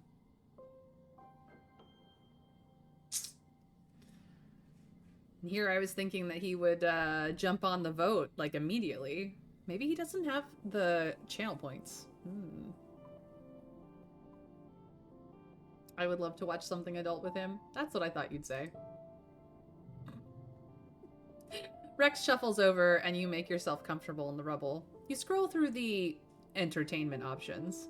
Jeez, Rex murmurs, tipping his head to the side at one of the holovid thumbnails. I didn't know bodies could go that shape. Eventually you find one that looks, well, if not good, then at least entertaining. You spend an enjoyable hour or so in the company of Rex and a few dozen very nice strangers who seem to like not wearing clothes and getting stuck in weird places. Rex laughs and claps and makes scandalized noises at the good parts, and you learn a lot of feeling multiple emotions at the same time. Oh boy. Yes, I'm aware, Plague. I was only teasing. Eventually, you run out of laughs, and Rex closes his hollow palm. Wow, he says. Moral of the story? Old Earth humans had a lot of time on their hands, right? He wipes tears of mirth from his eyes. That was a blast. We should do it again sometime. Can you send me that one where they Oh, yeah, the one with the... Rex answers, knowing immediately which one you meant. The haptics in your holopalm pulse as he sends you a link to its location in the holo archive. You continue going through the holo archives together until you hear someone calling Rex's name. His ears sag as he laughs nervously. Oh, whoops, he says. Guess I gotta get back to work. Rex gives you a jaunty wave and leaves before someone can find him. Let me say this one goes great if you're already in a relationship with Rex. Oh, I imagine there's a happy ending involved, Plague. But we're just friends, so... Maybe next time. Maybe next time. I already got the flower. Anything out here? Mushwood log in the back? No. Okay.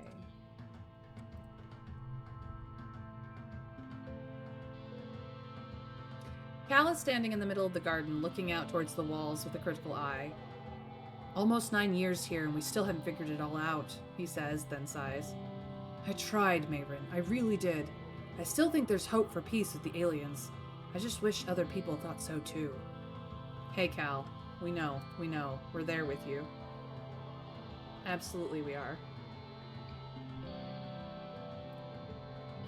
Alright. I was very happy. Of course you were. You got to spend time with your bestest boy. He is man's best friend, you know. I'm terrible, I know. Mr. Scrake, welcome in. Thank you for the lurk. Alright. We're basically just trying to be a better friend to Anemone at this point, and lookout duty is doing the trick, so here we go. If you are terrible, then I'm a war criminal. I just meant that my joke was terrible, Mr. Scrake, but I appreciate the thought process. You are...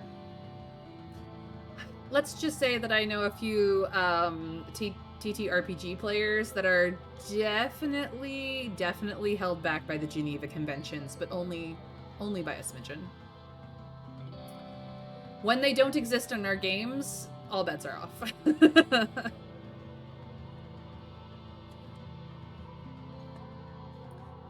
You're giving your end-of-day report to Security Chief Red. Nothing to report, as usual, and you can tell something's on his mind. You're about to leave when he stops you, haltingly, asking, Mayrin, how is everything going for you? Right now? Well, I'm not stressed, so... things are fine? I miss my parents? Or, why? We have not actually gotten to know him very well. He's nearly 60. He takes the colony's safety very seriously, and he was a figure that we looked up to in our childhood. You mean the Geneva suggestions? Yes, Mr. Scrake, exactly. According to some of my tabletop RPG friends, they are suggestions. Not conventions they should be aware of.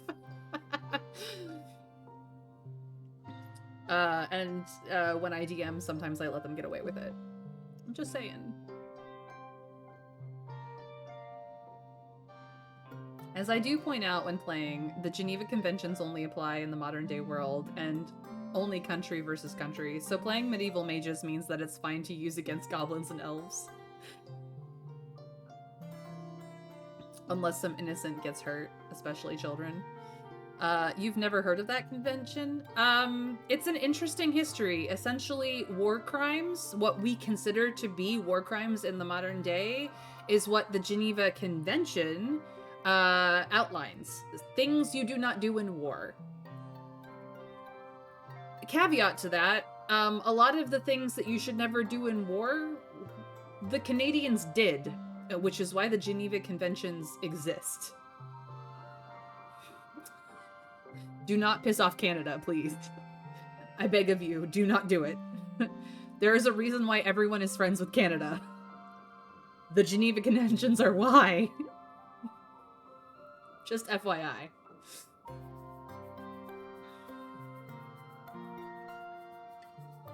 They're only called the Geneva Conventions because that's where it was negotiated, in Geneva. Things that Canada is no longer allowed to do in a war. Yes, exactly. So, you know, if you ignore them, Canada will do the same. Just saying. I'm an American. I live on the border. Please do not piss off Canada. My president is doing enough of that right now. Anyway. Why? Rhett turns and stares out of the round window of his garrison office. Some people think being a soldier is for meatheads, he says. Brutes. People who just want to shoot guns and act tough. Xenophobic assholes who'll take any excuse to bully the weak, and to call themselves heroes for doing it. I grew up on Earth, where being in the military carried all these connotations, and more, he continues.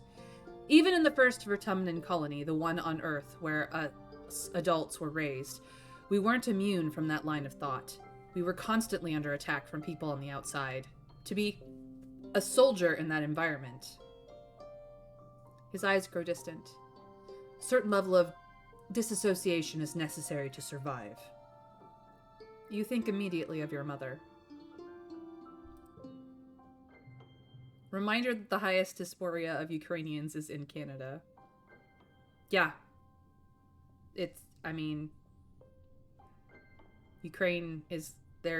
Ukrainians are badasses. They are proving that right now.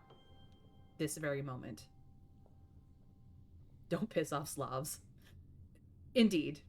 Please do not. Coming here, we'd hoped that the greatest threat to the colony would be plague or famine, he says, still not looking at you. Not that we'd be attacked every year by beasts. Even in the early years, I'd hoped that we'd be able to scrape out a defensive foothold. He shakes his head. We weren't so lucky, and now with the influx of Helios soldiers, real soldiers, steeped in the blood of old Earthways, I find myself a general once more. He sighs and scrubs his hands over his face, his short cropped hair. I know what it's doing to you kids, because I know what it did to me. He's quiet for a long time. You're not sure if you're dismissed or not. Finally, he turns to you. His gaze is searching, almost plaintive.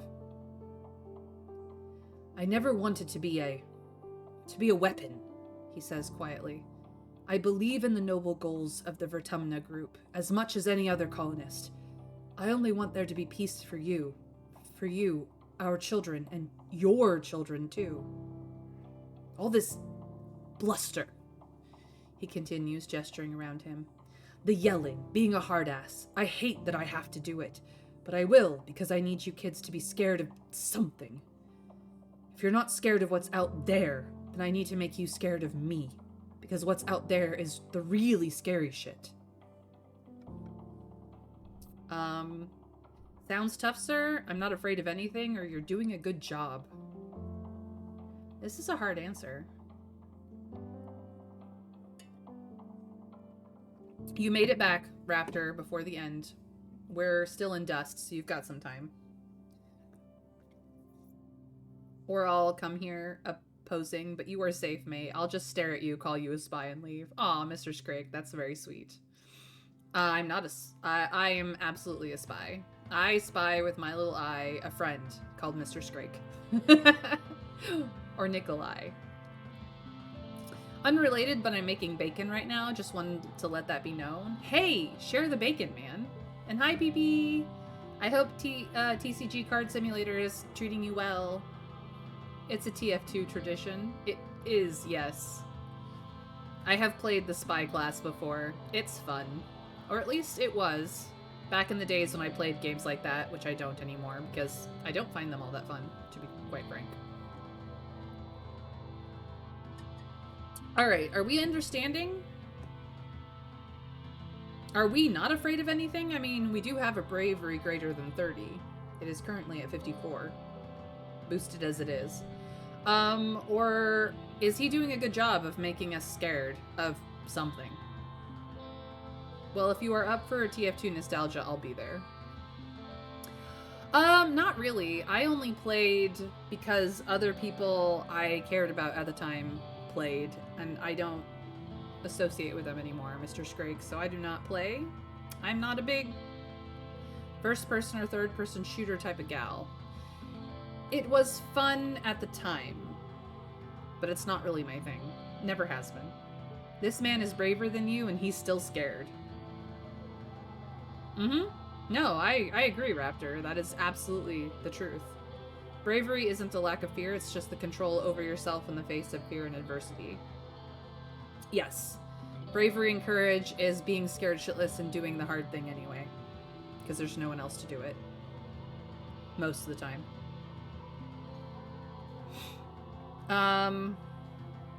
But what is our answer here is the question. I am afraid of things, though. This is not really the truth. As much as I have the bravery to say this answer, I think this is bullshit. I don't want the middle choice. I am more of a sounds tough sir, because, like, I'm not in his boots, but I do understand his position. I'm not exactly afraid of him, but there is scary shit out there.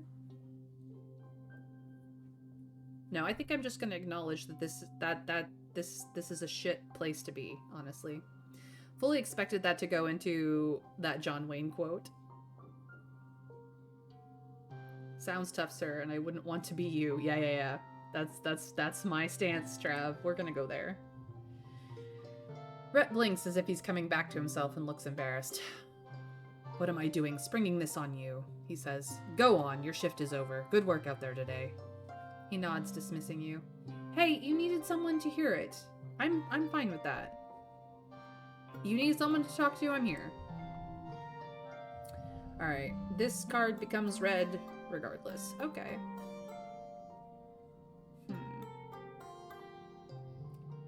6, 5, 4, 4, 4.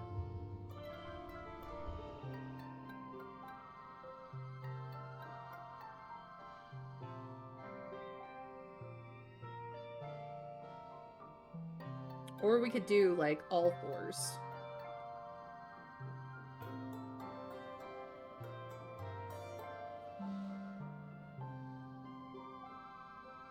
No, I'm just gonna take the win.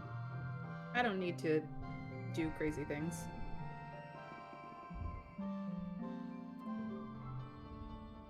Oh god. Here we go. Rip my voice.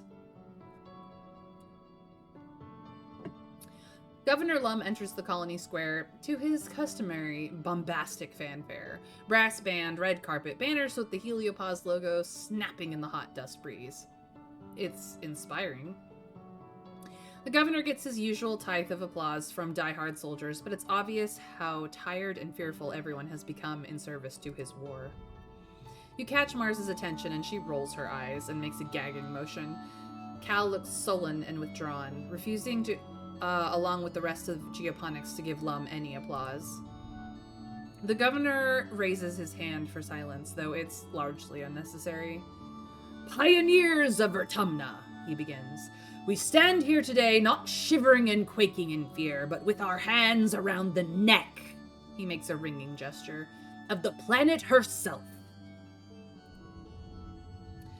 Before he can continue, Mars leaps from her seat and runs to the front of the stage. A ripple of fear goes through the crowd. You all remember what happened to Utopia last year. It doesn't have to be like this, she cries, speaking to the crowd. We don't have to listen to him. He's just a bully with a gun, like the ones we left behind on Earth. Do we watch in horror at our friend being so shameless as to do this? Or do we watch in delight as Mars is the bravest woman we know? Especially considering last year's Utopia incident. Oh no, indeed. Oh no, indeed, Broccoli. All right, you guys, get your opinions in now.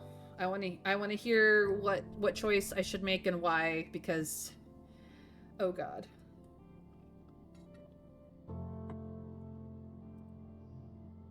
We're not friends enough with her for this shit.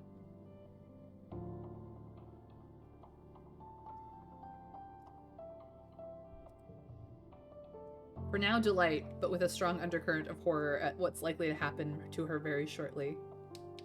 Delight, you go girl! We do love her.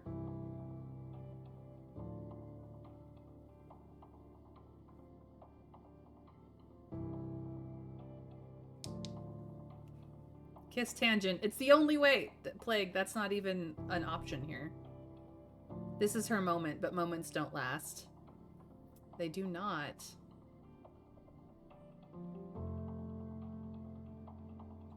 Alright, we will watch in delight. She turns to the council. Why are you just sitting there? Come on, aren't you going to do anything?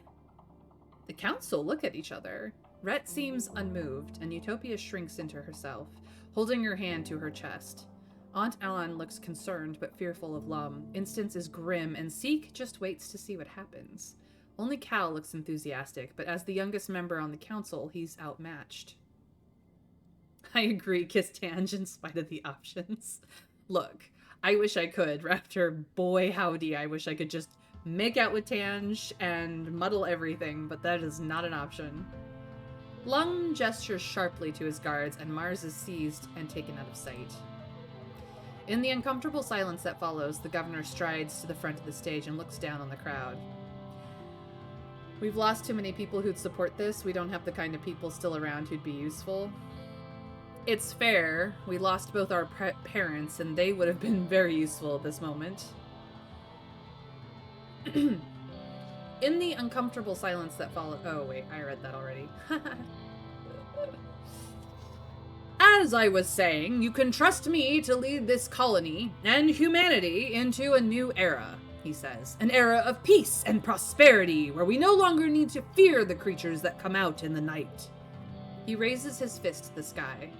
This planet is rich, he cries. It is the Earth we were promised, unscarred by the mistakes of our forefathers. Here we will become what humanity has always strived to become, caretakers of a new garden, children of a new Earth. Well, that's not terrifying. People cheer, spurred on by Lum's display of dominance. Lum looks upon the crowd with pride. Pioneers, we are so close, he says. Soon this planet will be ours, and all her riches and wonders with it. But first, he continues, we need to adapt to the harsh realities of our current world. He gestures at the council. I know you all love your council, but it is time we thought about the future. We need to guard the colony leadership, he says this with some disdain, against sudden upheavals, deaths, imprisonments, and the like. I've decided to instate a second position for each seat on the council, he announces. Lum explains that every council member will take an official second in command. Seconds will be trained in the running of the department and will be ready to take over the department should the worst happen in an attack. The council looks concerned. Is this how Lum begins to cycle out the colonial government with a veneer of legitimacy? You didn't go enough into the whole getting rid of Lum and politics angle. You were a science girly. Oh yeah, we were not social enough at all to undermine him, unfortunately.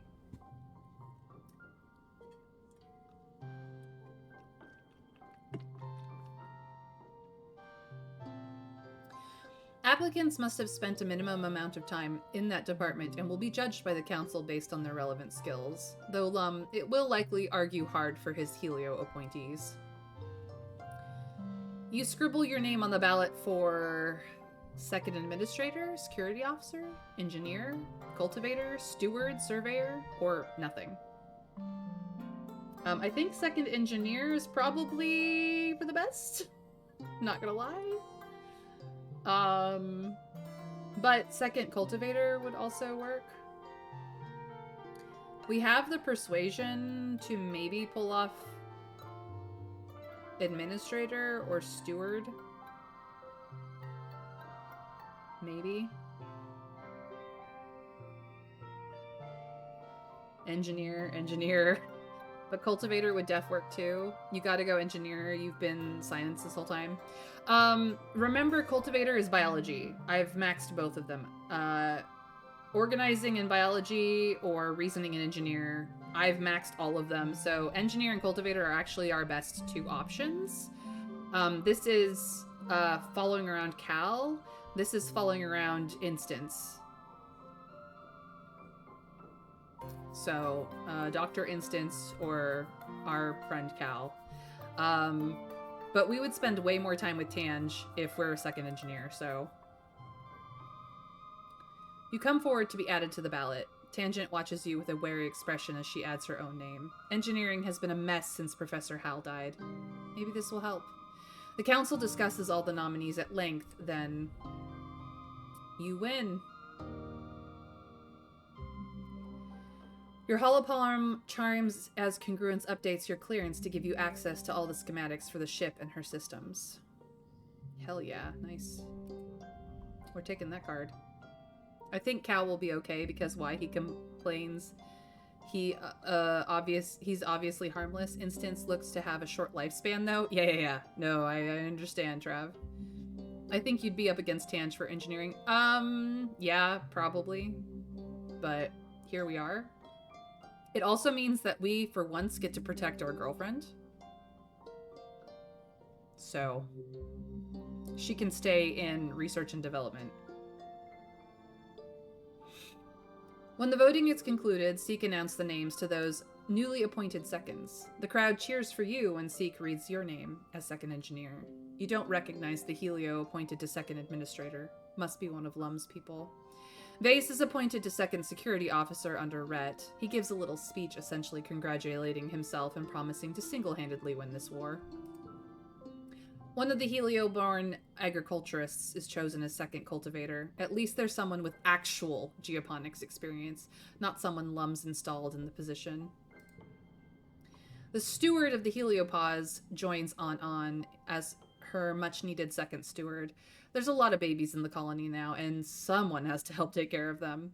A Helio soldier you don't recognize is appointed as Utopia's second, much to her dismay.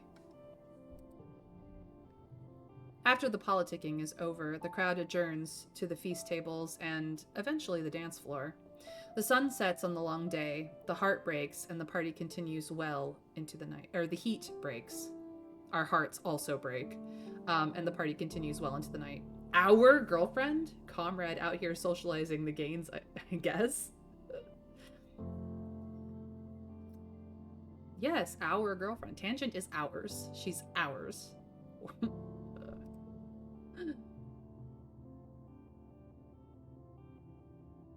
After the festivities, it's straight back to work as usual.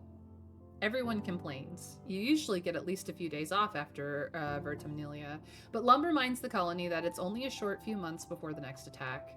Your dreams begin to increase in intensity as the wormhole draws closer to the planet, filled with terrifying and confusing visions. A feeling of urgency dogs your steps, like you're running out of time.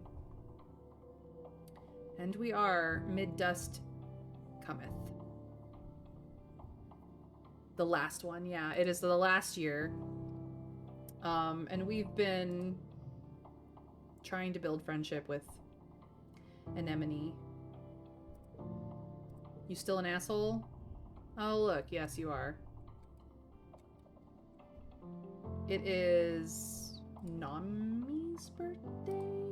Yes. I have crystal for her.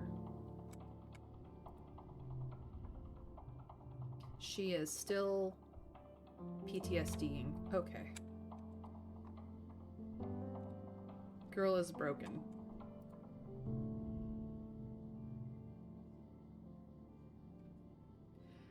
Tange stares at the hole left in the wall by the explosion. I don't understand, she says softly. A slight breeze from the encroaching wilderness ruffles her hair. How could anyone do something like this to their own people? She clenches her fist. To their own flesh and blood. Well, he didn't target engineering. Goodness. Unfortunately, she's sad, so I will give her a flower. I hope you find it useful.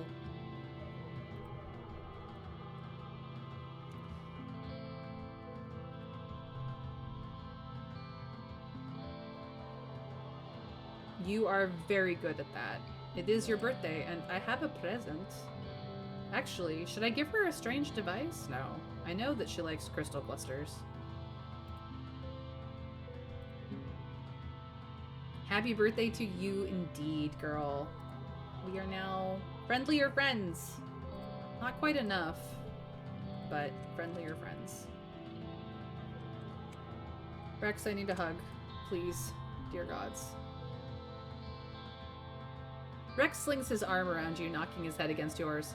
Another beautiful day in paradise, right? He says, voice light but dripping with irony. You doing okay? Taking care of yourself? Yeah, I am, but I could use a hug.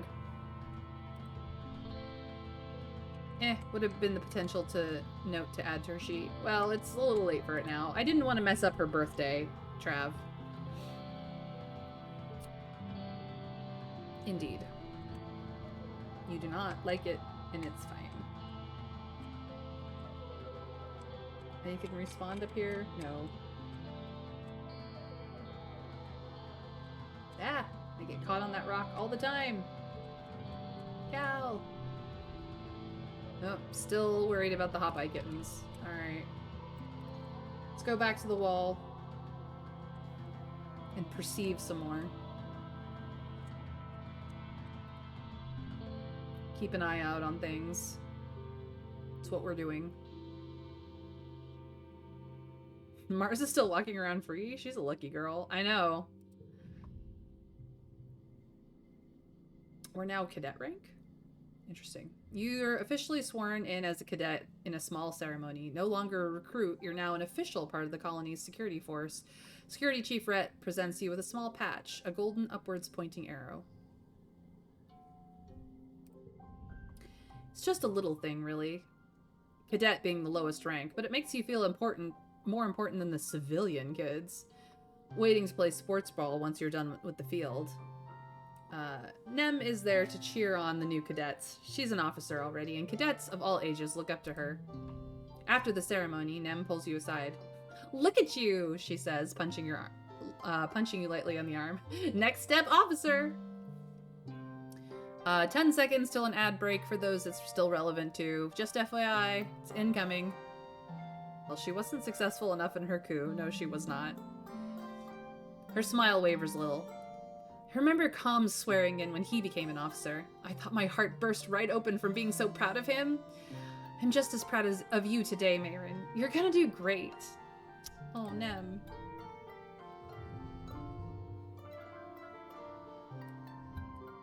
Seven. 6. 6. 6.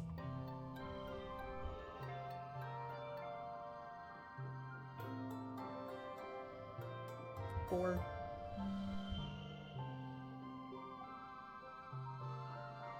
Easy. If only I had a mushwood log, I could make this another 6. Ah, well. I think it's safer from Lum's angle to let Mars walk free, because a big stink would be made about it if she got locked up, and she clearly ain't got the influence to harm him. Yeah.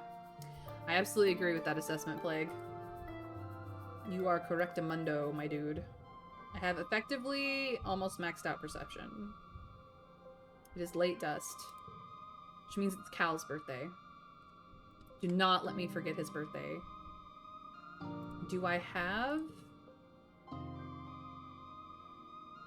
I don't have anything of his. I'm gonna have to buy more cake. He likes food. We will get him cake.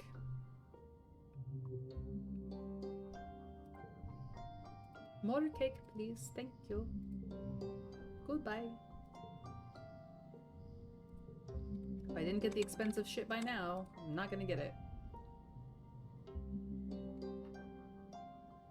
We are probably capable of more, Mars, but, times be what they are. Just need a hug. Yes, again. Of course, again. Still a jerk? Yep, still a jerk. What do you see in him? Apologizing is not going to help you. I'm sorry. He's just an asshole. My love, my light, my life. Tanja's hard at work in the lab as usual. You honestly can barely remember a time you've seen her anywhere else. When you ask her if she's doing okay, she only blinks at you like a woman coming out of a year's-long sleep, unsure of where she is. Of course I'm doing well, she says, rubbing her eyes. I'm laying the first stones of humanity's legacy in Vertumna. How I feel is inconsequential. Oh, we've read that one before. Well, I think your feelings are valid, even if you don't. Nami? You fit in with, the Stratos, Nami. We love you. In a very platonic they-them way. Hello, birthday boy. It is time for your present. I brought you cake this year.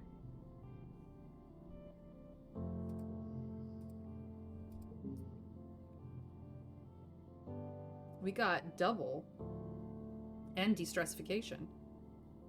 Oh my god, it's his favorite. I didn't know. All these years, I didn't know. Cal gasps. My favorite food, and on my birthday too? He makes grabby hands at the cake and takes a big huff of the pleasant sugary smell as his eyes slip closed in sheer pleasure. Wow, Marin, he breathes. You really are the best of the best. Here, you have a piece too. Let the icing melt in your mouth and let all your worries melt away with it. Aw, Cal. If only we'd known. I would have gotten you cake so many times. But I am the worst friend. Now I know, though. Now I know.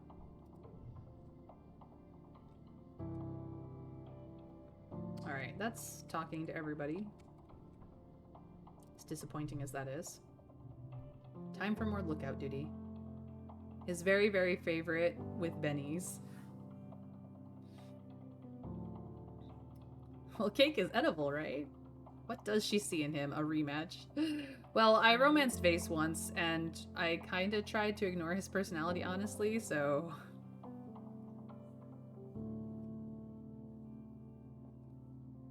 Look, Trav, I only give cake to Vase because I can't be bothered to find out what he actually likes.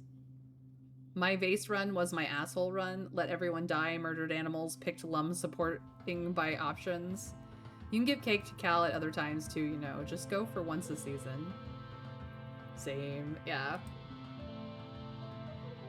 Heat haze shimmers everywhere you look, distorting your view of the forest. At least on top of the walls, you can catch a bit of a breeze. Inside the walls, the air is so hot and stifling, you almost don't want to move.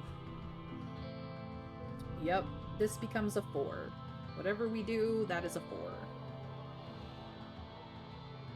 Okay.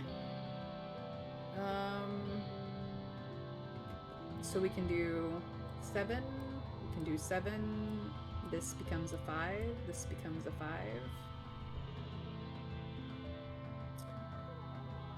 This becomes a 4.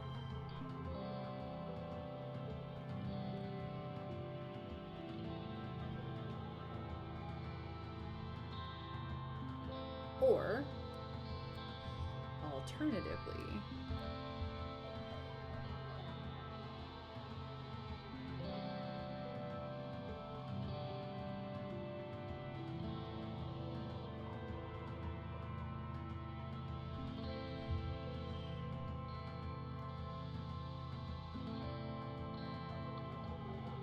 yeah, that's what I thought. This is the best I can do.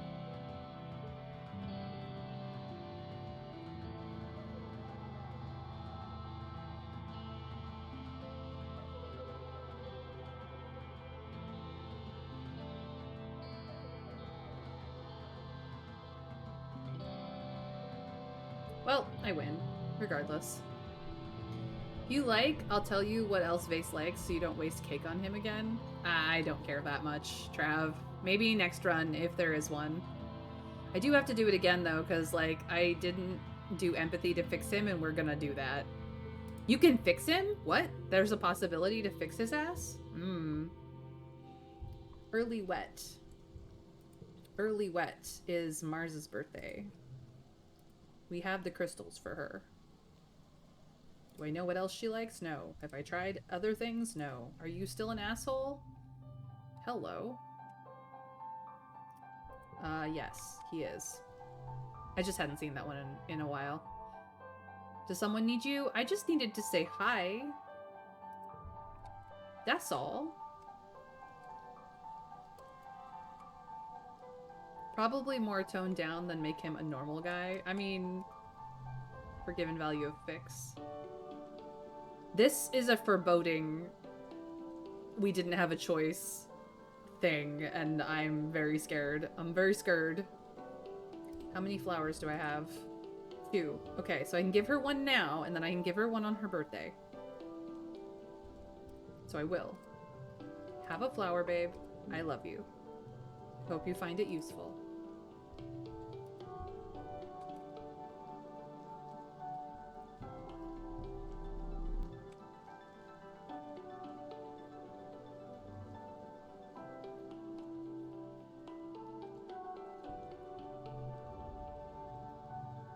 Quality assurance and hugs.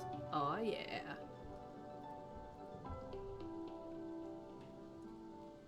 It makes him aware of how what he's done is bad, and he likely, like, actively tries not to do it more.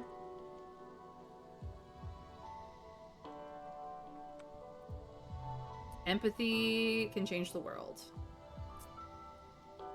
It is your birthday, Mars. Guess what? I found something you might like. And it's not cake. It's pretty shiny things. You will add it to your collection because you've been doing it since we were kids. Oh, we hit a threshold. The 60 threshold, yep.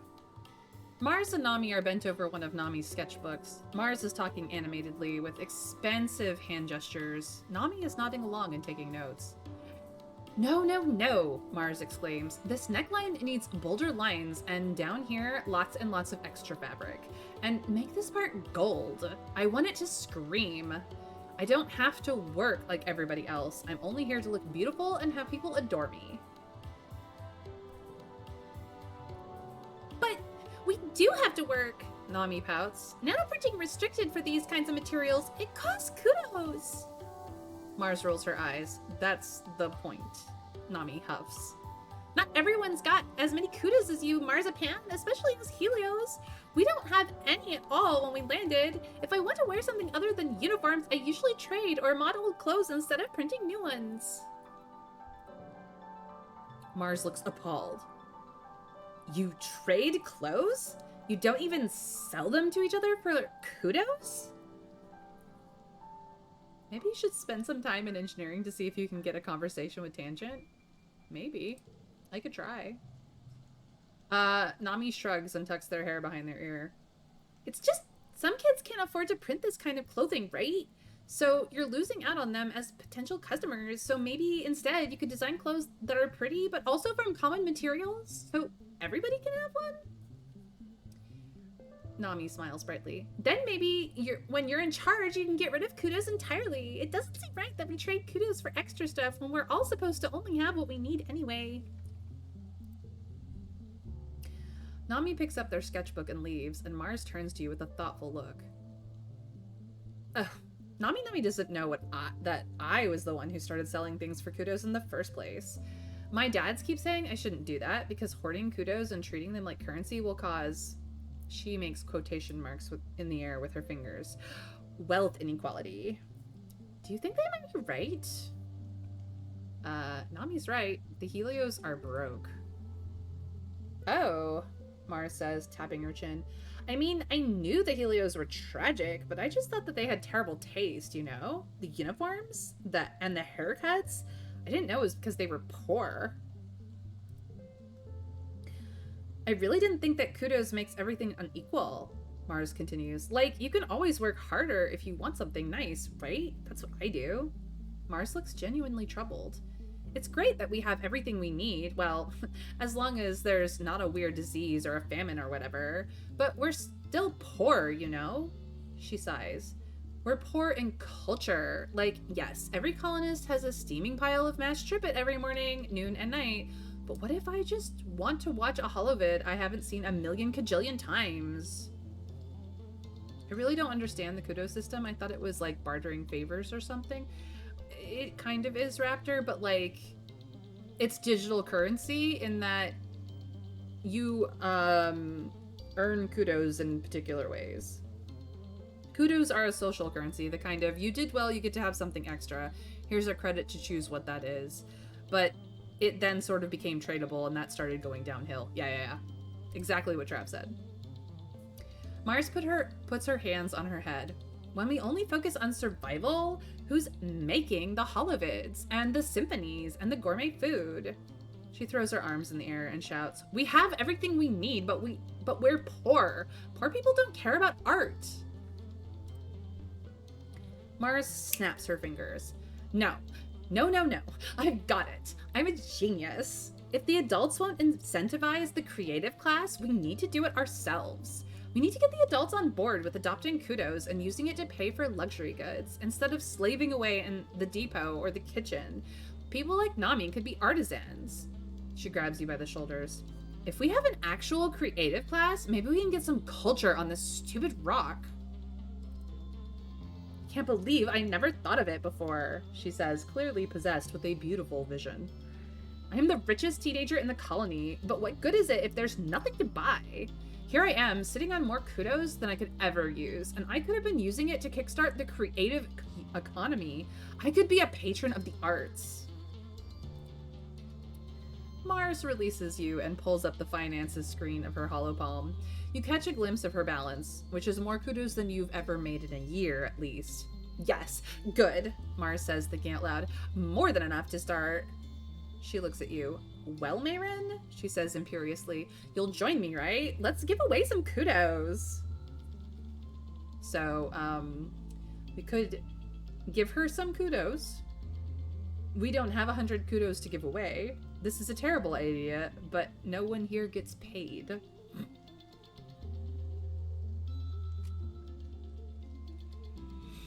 Space has been touched by capitalism. Wince. That's going to be messy. That's not a good economic setup. Mars has a lot of kudos because her parents praise her a lot. It's very much a form of corruption. Oh, yes, and she's shameless enough to not care. We could tell her this is a terrible idea. We could tell her, but no one here gets paid.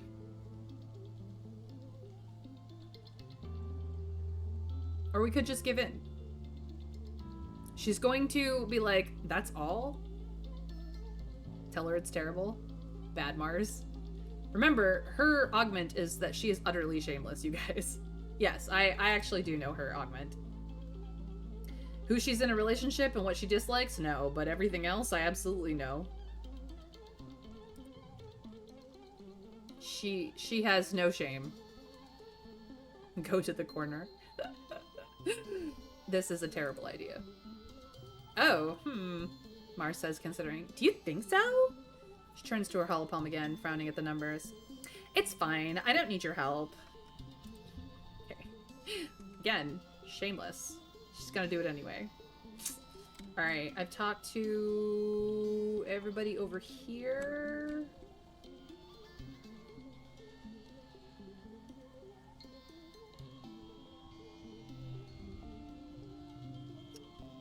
She might write some hollow romance, which good on them. They might write the best romance we've ever seen. Or it could be disaster.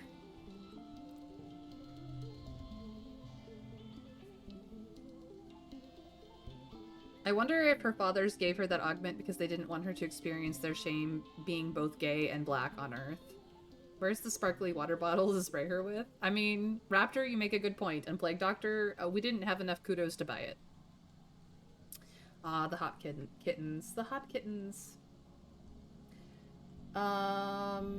We've done the birthday girl, so that just means that maybe we go to engineering and hang out with Tange. For once, instead of do perception. We're close to that last perk, though, you guys. Not that it will do us any good now, but, you know. I love you so much, I'm gonna talk to you again. Tange is asleep at her desk, her head pillowed in her arms. Truly, not everyone is immune from the power of a catnap. One of the lab assistants sees you and taps Tange on the shoulder, and she jolts awake. I wasn't sleeping, she insists. It is crucial to rest the eyes to maintain adequate moisture levels. We have not seen that one.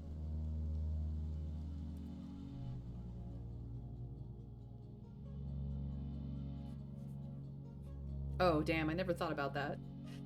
But they're not on Earth anymore. It doesn't mean their fears of society repeating its past mistakes aren't there. Yeah. We could assist in the medbay. It will help our empathy a little bit. We could repair robots, which helps our creativity a bit. We could tutor children, which helps with empathy. Friendship with Tangent. Friendship with Nami. Friendship with Nami. Okay. We're gonna assist in medbay to help to just spend time with Tangent.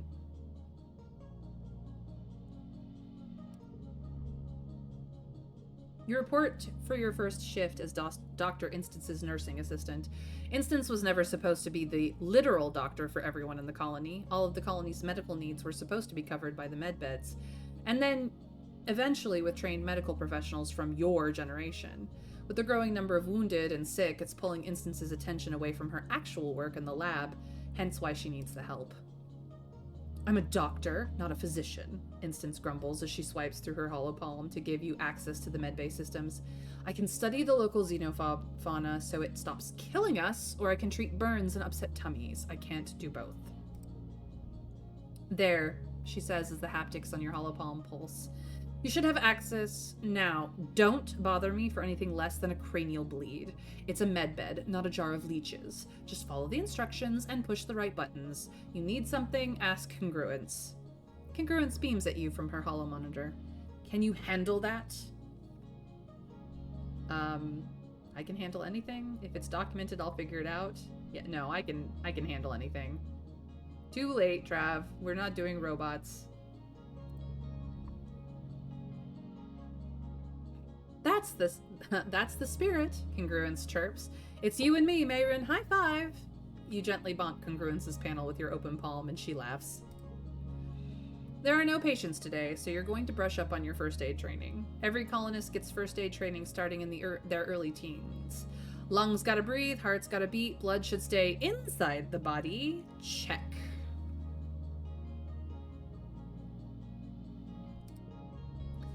You run through quiz scenarios with Congruence for a whole week. CPR, elevate, and put pressure on wounds, wrap broken bones, flush eyes with water, leave foreign objects in, and be real careful with neck injuries. Fun fact, Congruence informs you, in the field, your holopalm can discharge its batteries all at once as a makeshift defibrillator. First aid is important, but the goal is to just get the person stable long enough to bring them here and to a medbed.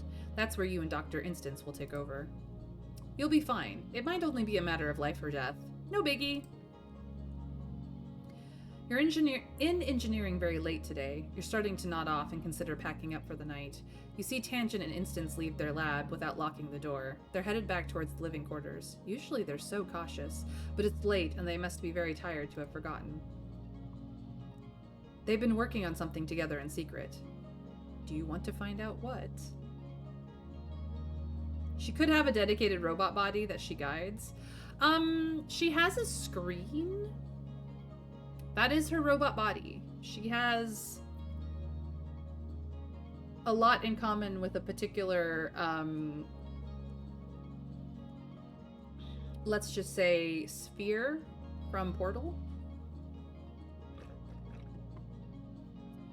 Only less of a crazy attitude. Gonna sneak in. Checking to make sure the coast is clear, you slip into their office. It's just off the medbay, and every flat surface is dedicated to experiments.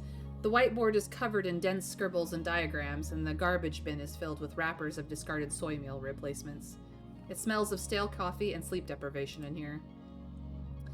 The holoscreen terminal is still active. It seems strange that they left it on. You get the feeling that maybe they weren't done for the night. You'll have to be quick.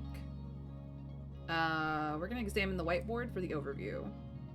It's a disorganized mess of scientific shorthand and half-finished diagrams, not yet polished enough to be entered into the official lab holo record. You see a lot of important notes, but very few relevant ones. There's so much noise to signal it's hard to make sense of, but we have the organizing to decipher it. You pore over everything Tange and Instance have been working on, slowly putting together the pieces, and what you find is chilling. After researching the shimmer fungus together, they decided to bioengineer a more powerful virus that uses the same pathways, but only affects native Vertumnan creatures. It would sever the existing symbiotic relationship between Vertumnan fauna and fungi and be completely fatal to its host. It would kill everything on the planet. Well, everything that walks, swims, or flies, leaving it empty and ready for human colonization. But why would they do this?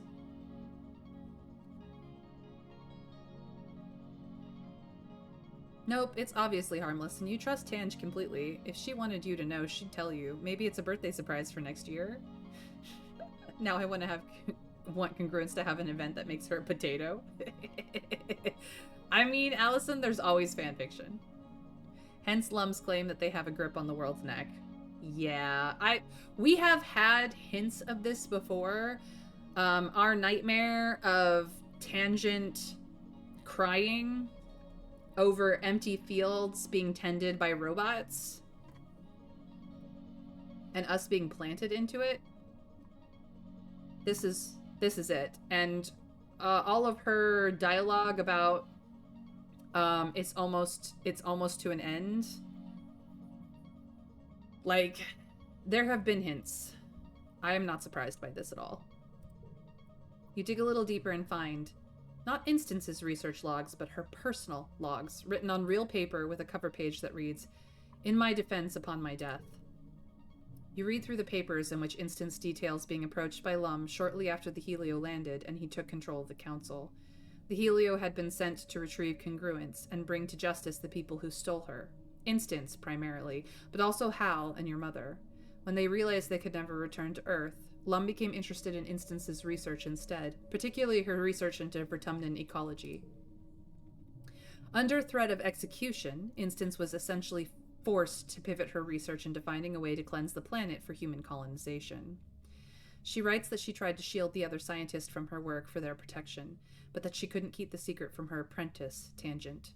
She speaks highly of Tangent, almost as a mother would talk about her own child. She grieves that she couldn't protect her too. You scan copies of the missive. At least you have evidence now. Yeah, she got forced. It is not pretty.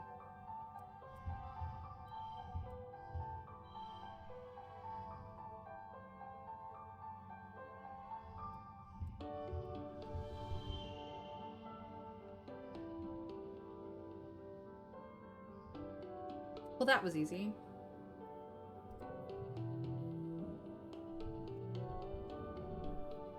Not that I need the biology, but here we are.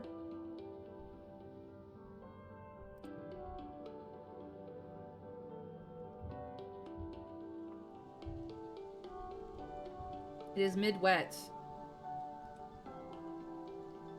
Babe. Tange seems especially troubled today, so you invite her on a long walk around the inner wall. That's Tange's thing. Thinking walks. She's touched that you know her that well. She talks in fitful bursts, then lapses into long silences. Finally, she stops and puts her hand on the wall, like she's bracing herself. Mayrin, something's been bothering me, she says, clenching her other hand at her side. She collects her words with great difficulty. Is it morally defensible to do something that people wouldn't approve of? If you're doing it in their best interests? What if you don't have a choice?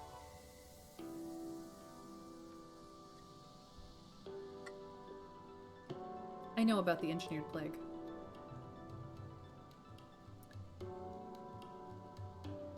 Tange smiles, though it doesn't reach her eyes. It was only a matter of time, I suppose, she says quietly. Sometimes it seems like you know everything that goes on in the colony.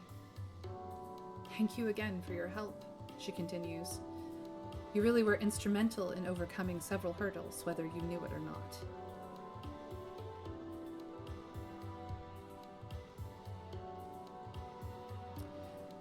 Lum is just using you in instance. You're committing genocide. I support you because I love you.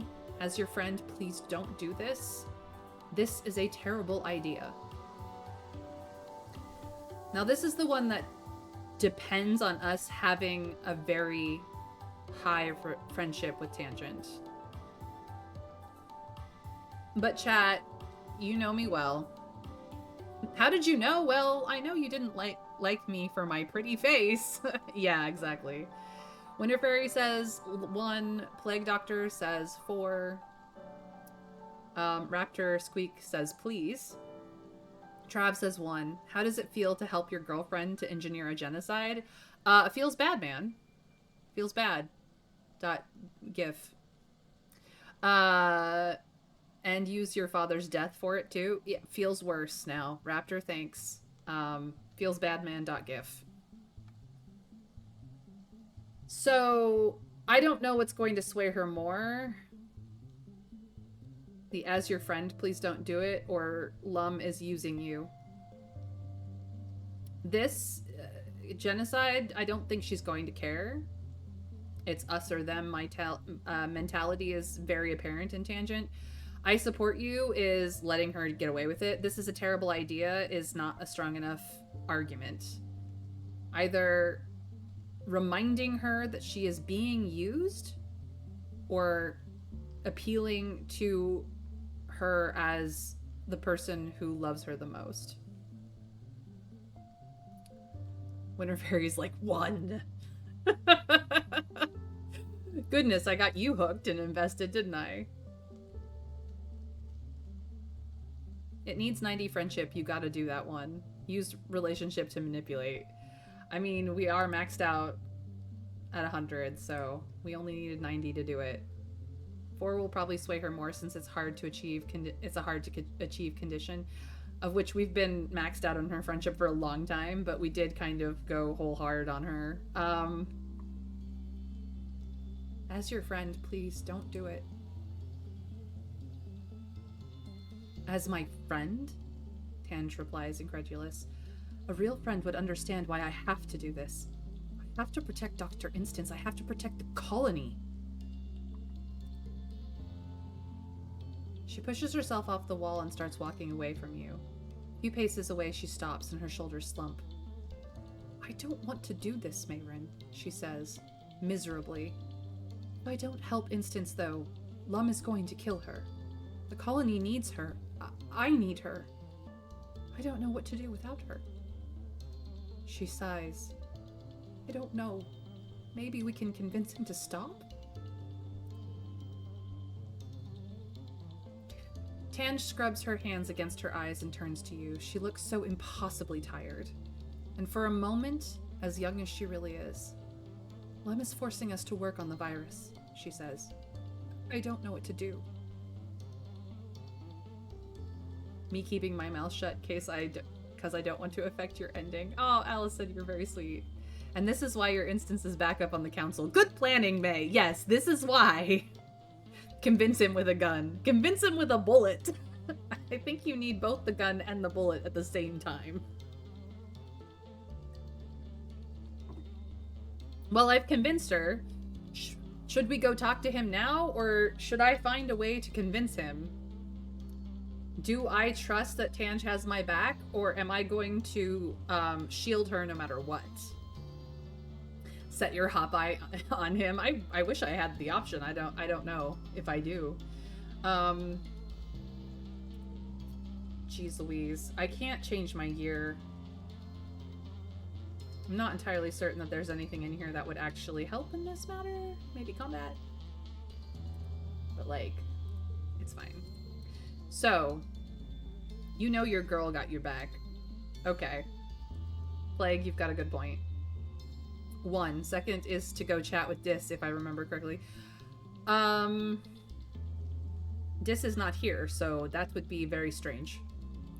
There are other pets, 4 in total. Just think about sending them all to attack attack him in a swarm. Ah, if only. I know. I didn't find all the pets. I only found the one. Tange, back me up. We gotta go talk to him now. Tangent goes with you to confront Governor Lum. She looks scared. Lum is alone on the bridge. This is your chance to try and convince him to change course with his genocidal virus. Lum looks up from his holopalm when you enter. What is it? He snaps. I'm busy. Tangent raises her chin and takes a breath to steady her nerves beside you. You hope she's still willing to go through with this. You tell Governor Lum that you know everything about the bioengineered plague he intends to unleash upon the planet, how he pressed Instance and Tangent into creating it under threat of death, and how it will kill every living thing on Vertumna. Lum listens intently, his face growing colder as you speak. When you're done, he gives you a stern look. You don't understand what you're talking about, Mayrin, he says. I'm the governor here. I make the decisions, not you. But I have evidence. I'll tell everyone. I'm not gonna put my girlfriend under the bus, sorry. I cannot. Eat his vagus nerve. Lum is such a waste of a good himbo, a waste of a good boob window, a waste of good design. I know, he looks so cool, but he's such an ass. You show him what you found in Instance's lab, all of her notes and recordings, even her personal logs about her concerns over how they haven't managed to find a way to neutralize the dangerous fauna without causing a complete ecological collapse. Lum's face goes red, but he's uncharacteristically somber. I don't know how you got this, he says slowly, but it is damning. Thank you for bringing it to my attention. You stare at Lum. That's it? He gives you an exasperated look. That means you can go, he orders.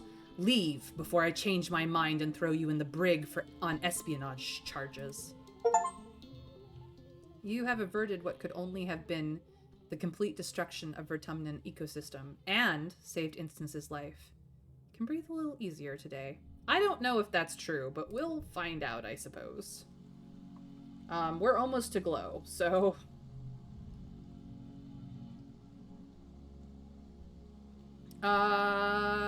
Tangent, if you're asking that, you really, really should have talked to your brother a lot more than you did. I'm just saying.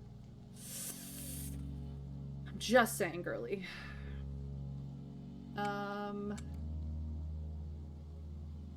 Am I running around for nerves? Yes.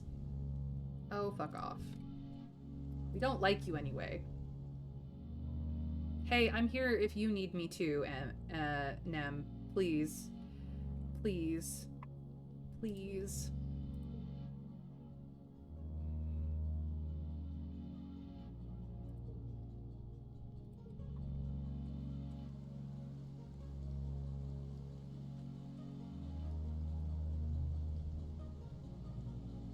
Yep, this place is a paradise, and I have just stopped ecological shutdown of everything on the planet. We might actually live. Yes, quality assurance. I need a hug after all that nonsense. Thank the gods. Hey, Mars. Yes, it was really so bad here. I really wish you understood that better. It's Asshole's birthday today.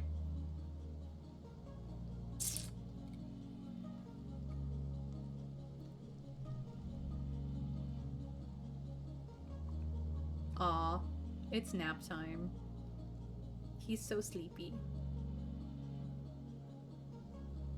So sleepy.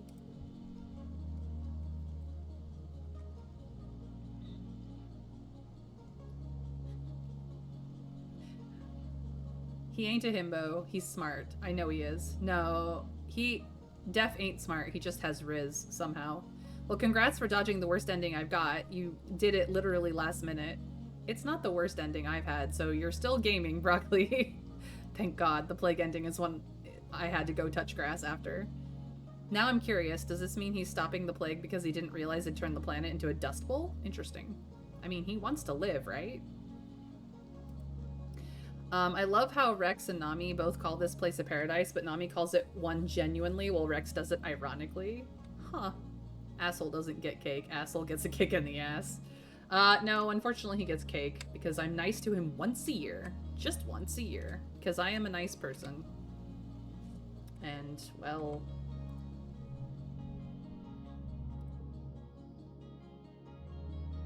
Here's your cake, asshole. Yeah, go blow out candles and make a wish. I wish for you to have a personality change. You're a waste of a pretty face. Alright, that's talking to everybody. What do we want to do?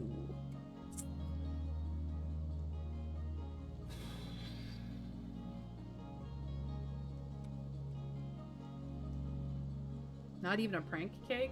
Or one you shove in his face? Don't give him cake, he's emotionally abusing them. He just didn't want to confront anyone before actually doing it. Yeah. Snuff out his candles, or him, either or. I wish for you to get a railroad spike through the head.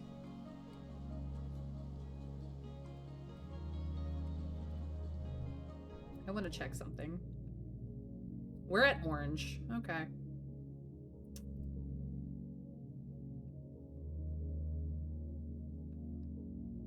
Seek has Quarternon. Rhett has Oliviaceous or Vase. Instance has me. Cal has Yucca. Aunt Anne has Marjoram. Utopia has Peppermint. Wonder if they're family members. Interesting.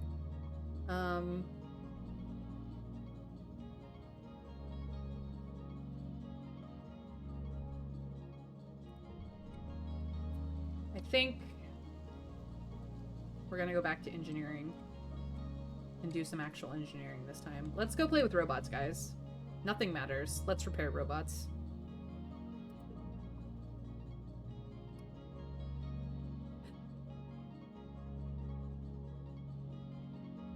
I'll do that for her birthday. I thought that Utopia had someone from the Helios and wasn't happy about it, if I remember rightly. Yes, Peppermint is a Helio. As is Marjoram. But Marjoram actually is a geoponics agriculturist. Peppermint is a soldier. Was your worst ending the other genocidal one or something more interpersonal? Anyway, you're honestly pumped for your first day in the robotics lab. There wasn't enough room on the Strato for a proper lab, so for most of your life you've been warned that the bots the colony relies on, like the watering bots and the hover lifts, will eventually all break down for good.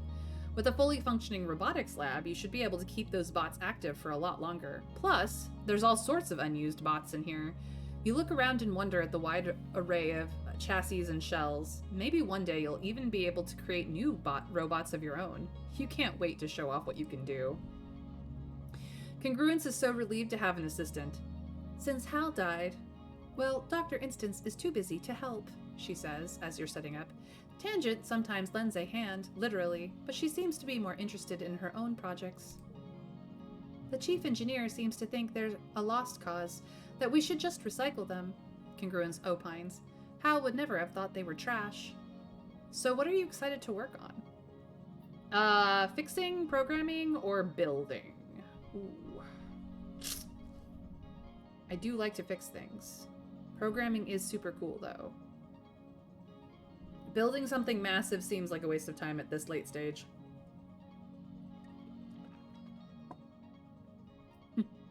How many genocidal endings are there? No need to answer that. My favorite thing I remember seeing recently about this game was the worst thing that each character can do in this game, and one of the suggestions for Rex was being too hot and distracting me when I try to romance other people. Plague Doctor Man, is that from your own experience as well? 2, because Congruence is a program and would like to hear that she's cool. Even 1 has already too many. Programming is super cool. Isn't it? Congruence agrees. You can do anything in the digital world. Translating it to the physical world is another challenge, but I promise you're going to learn so much about bot code. Congruence goes quiet, then adds, Go ahead and look around. If you have any questions, let me know. You spend the day getting to know your way around the robotics lab, meeting all the bots you're going to be working with. These broken, forgotten bots just need a little TLC. Let's repair some bots. Alright, I got 9s. I got 9s. I got 9s.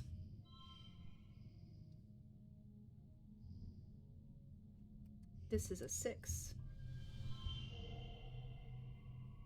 This value is wild.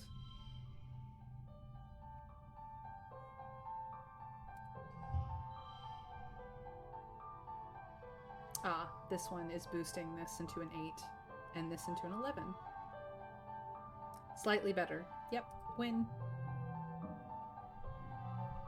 I did a combination of bad endings and it broke me a bit. Ouch. Not that I needed the boost to engineering, but here we are.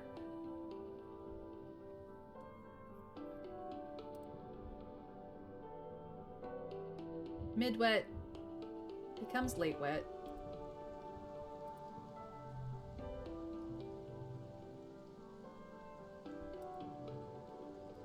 A flower for my flower.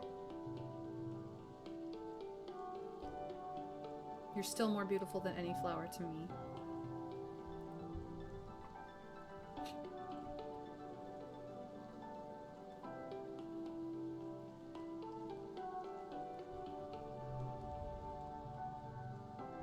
Hug time.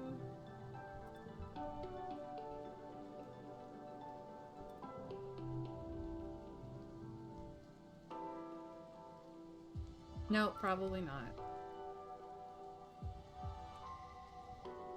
Jerk. Yep, still a jerk. Nem. Nem. Nem. I know you said you were sorry. He does not care. He does not care about you, girl. Please, stop.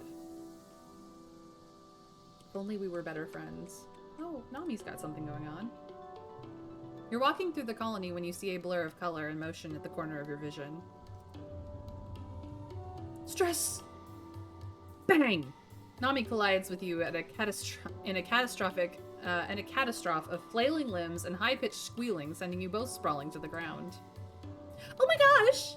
Nami exclaims. They immediately get to their hands and knees and begin to collect the papers that exploded out of their hands when they fell. I'm so sorry! Sometimes my brain is off doing its own thing and I don't watch where I'm running. Ah! They exclaim, dusting off their piece of toast and shoving it back in their mouth. Breakfast even when you're late. Your enhancement isn't super agility, huh? Oh no. Nami pauses in their frantic attempts to recover. Oh! Ah! They reply, looking at you with big eyes. That's a complicated subject. I finally learned her augment. They don't know.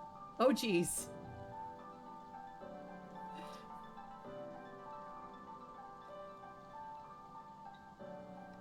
Second to last month. Yep, it sure is.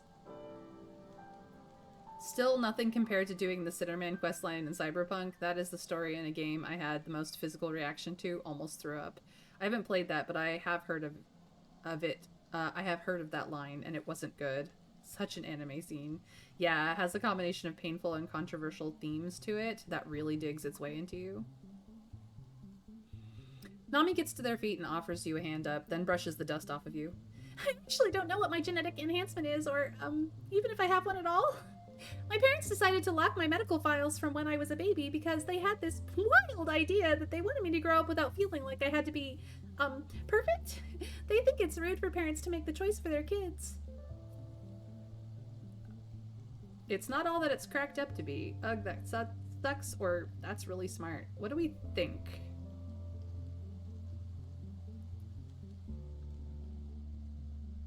That's really smart.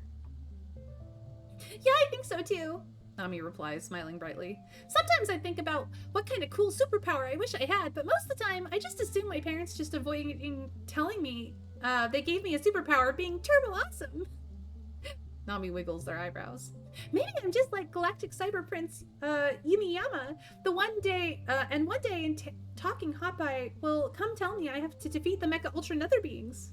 Wow, I mangled that one for her. Nami starts walking with you, talking animatedly with their hands.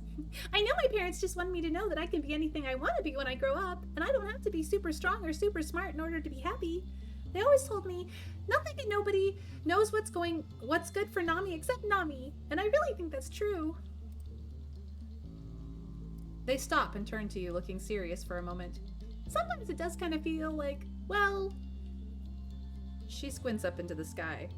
Sometimes I wonder if I'm only good at something because I have kind of secret advantage I don't know about. Or sometimes I think the opposite, like, if I'm not very good at something, I'll feel angry because maybe I could have been good at it.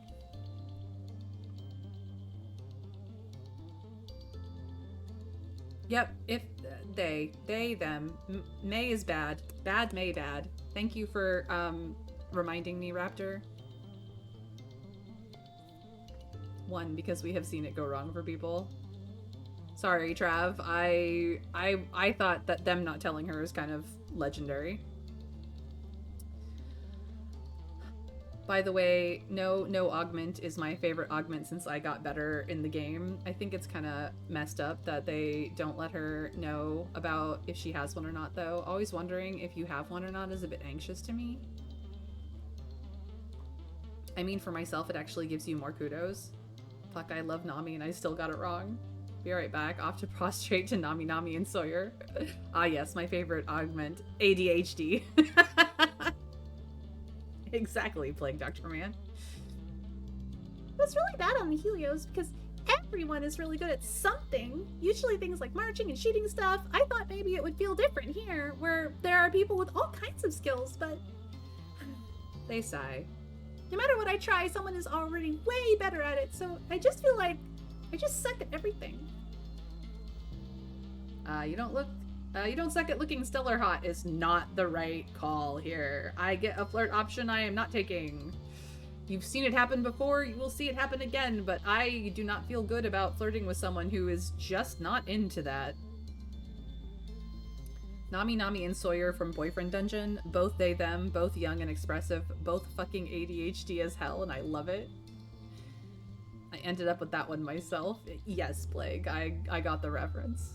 I actually didn't my first run without an augment because I wanted to be different, which was nice. Minding with Nami. I'm gonna say everyone sucks at first because that is the truth. You start something new, you're gonna suck at it. You just gotta keep with it to get better at it. For those artists, writers, creatives in my life, this is the way. It's the first step to being kind of good at something, Nami says brightly. That's from a show I used to watch, and I guess I don't suck at everything. They strike a pose with an imaginary laser pistol. I'm really good at laser fable. Pew pew. I adore her. Them. I adore them. I adore them. They're too pink for me, but I adore them. She does keep it light.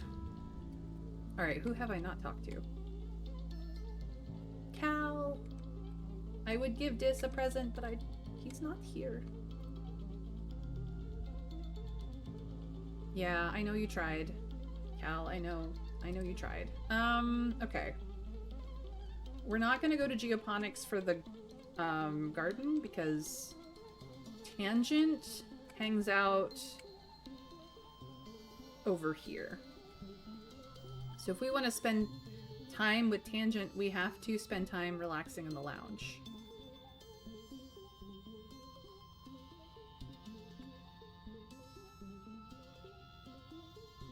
Sucking really does suck, though. Well, outside of a specific context. Look, sucking at sucking also sucks. Just FYI.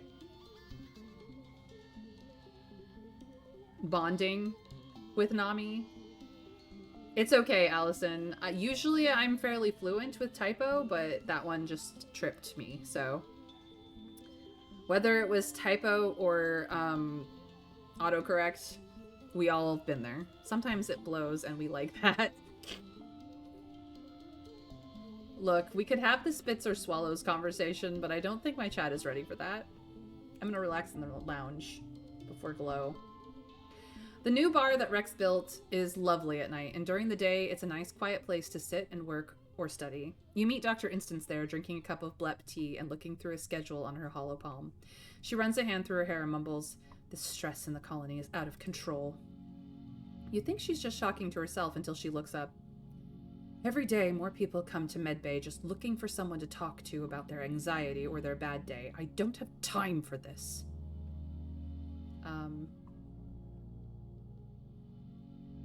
I could be a counselor. Oh, definitely not, she grimaces. That takes years of training, and even then, the toll it took on Counselor Besk. We didn't know that the burden was killing her. Dis and Tangent don't have a mother, just because people couldn't. Oh shit. She was the ship counselor, and that's why she drank. Fuck. God, y'all got me thinking about Rex again. As they say, spitters are quitters, so be good and finish your food. That does give her a bit of a pass for the drinking now. No, it really doesn't, Trav. The drinking did not help. But, the trap of the drinking is understandable, but seriously, the drinking definitely did not help. Dr. Instance catches herself, realizing with alarm what she just said out loud. I shouldn't have said that, she admits. The stress must be getting to me, too. Dr. Instance turns to consider you. It's true that you are good with people, Mayrin. You know what we really need is a good barista. Make tea by day, serve alcohol by night, and listen to people who need someone to talk to. If you want the job, just walk to the other side of this bar and start making tea. God knows the kitchen couldn't brew a decent blep if life depended on it. She makes a face at her cup and pushes it away. Don't I need training for that? No. Really, barely any at all. So what's your damage? Instance gives you a stoning look. I'm afraid my secrets died with Besk. Focus on other people. It's a better use of your time. Fair. Maybe that's what I will do. This one goes. I didn't like the violent tale anyway. Yep. It is now glow. The last glow of the game. Hey, Cal. Cal reaches up and strokes one of the native plants in the garden, its light reflecting into his awestruck face. When we landed here, we didn't know that this was possible. What else don't we know about this place? We have seen this one before, but it's been a while. All right. My love.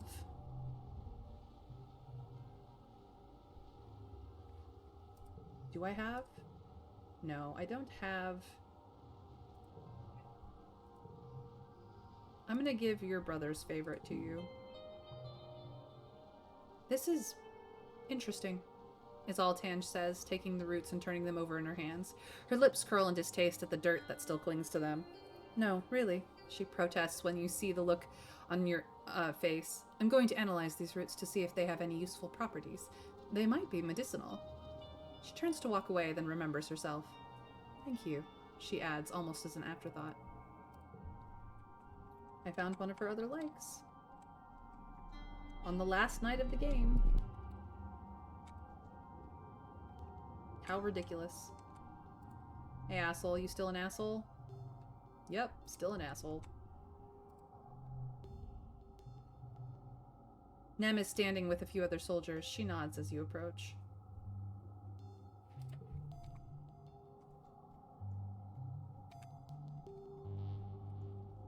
Anybody up here? Nope. Anybody up the hill? Nope. Anything back here? Not really. Let's go bartend. Could we have gotten bartending up and running earlier? Yes. But it's fine.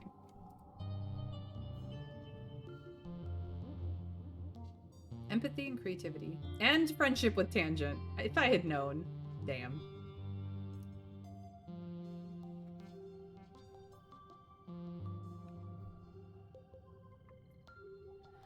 I've really gotten to like Instance over time. I initially didn't like her, but that's really changed.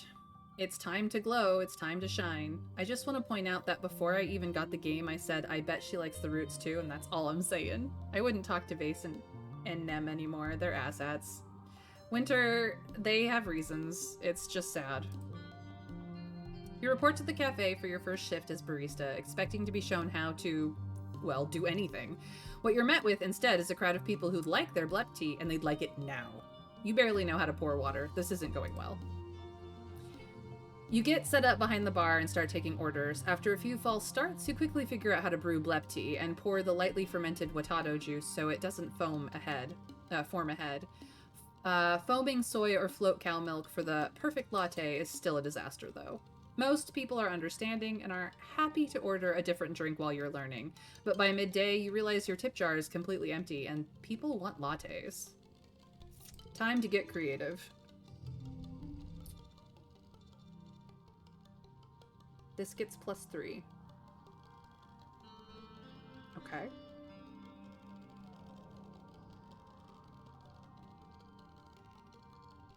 I need a 5 to make it triple 8s.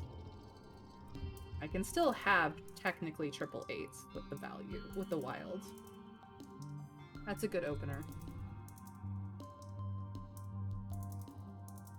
Let's see here.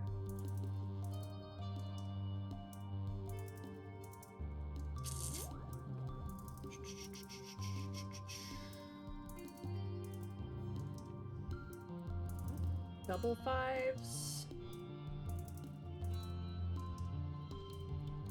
Hold on. Trip 5s. Make this a 7. Fairly reasonable.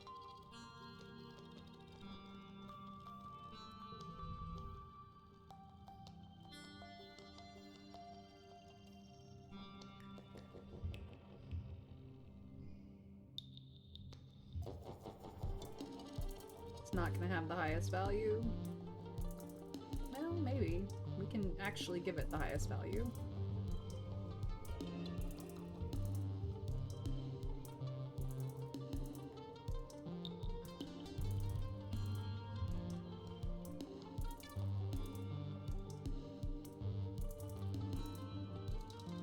Not bad. I kind of like catapulting this into the 14.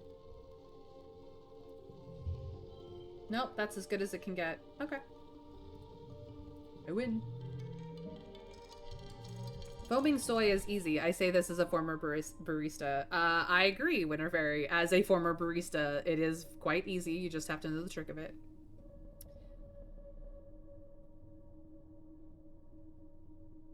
Take chances last night. Yep.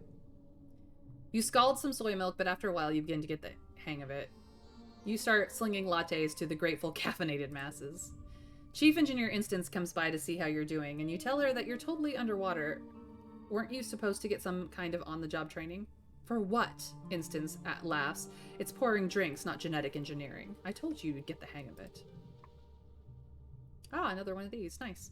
She takes a sip of her blep tea. See, she says, anyone can do it, even you. You think she's trying to be encouraging. And then I get to actually get to work. So funny. Knowing the attack is coming as it always comes in Glow does nothing to calm your nerves. There's only so long you can handle sheltering in your quarters. As the month draws longer, you find yourself almost compulsively walking the walls when you're not working, scanning the tree line for the first sign of trouble. You're there when you see them, dark on dark shapes coming out of the forest, perfectly silent. Yeah, it is hilarious that we are her second, but we're slinging drinks. You watch with the lookouts as more and more figures amass at the forest's edge. Minutes pass as the horde pushes into the firebreak, numbering at least, it must be in the thousands, more animals than you've ever seen in one place. The ground is choked with a teeming carpet of smaller creatures darting in and among the legs of... No. Oh no. The forest bends as a faceless emerges from its depths, followed by 2 more. The mood on the walls is discouraged.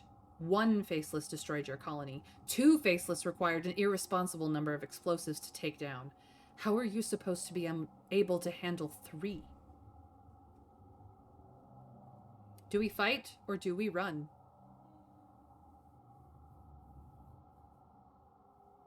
If you survive, there'll be 4 next year. Yep.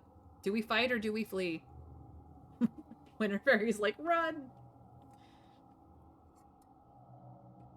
This is it, guys. We're almost at the end of the game. You kids, I mean run.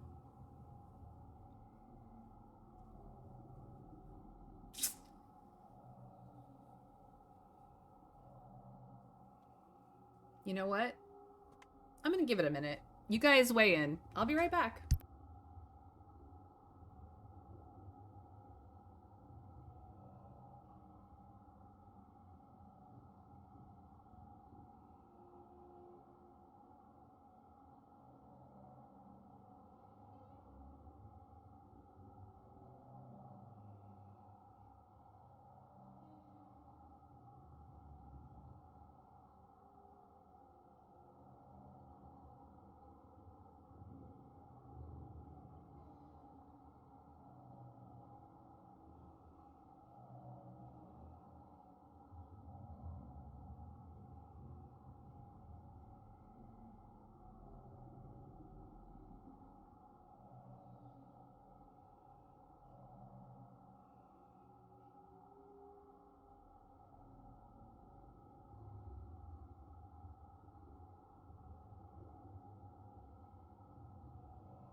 Trav has a very fair point for Runware. Let democracy flow through your veins and rain righteous wrath of liberty upon these Xenos. Serve them a latte. Maybe fight is the right option. It's the last glow, you might as well try. Alright, here we go. We fight. We are brave. We are heroic. Survival is your only goal. It's what humans, it's what all living creatures do. The wave of attackers roll over the firebreak, crashing against the walls. Flying creatures scream overhead, and the sound of plas rifle fire fills the air. You rush towards the garrison to join the squads. As you run, you notice, well, the colony is not well defended. It's not badly defended. It is mediocre.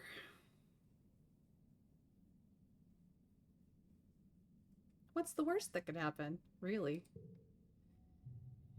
As you run, you notice that the colony seems to be holding its own. Nothing has breached the walls yet, and it seems that the tide of monsters emerging from the trees has slowed.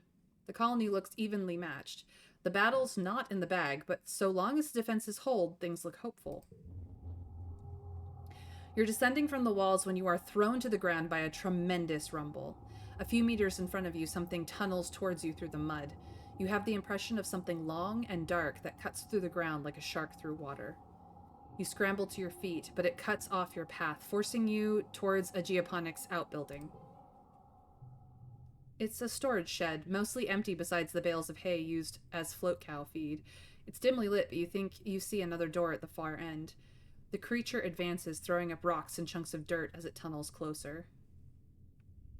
Well, hard combat challenge, or do we just avoid it? I think it is fight time. I probably should have put the plas cutter on, but I do have +5 to all challenges, so fight time. Here we go.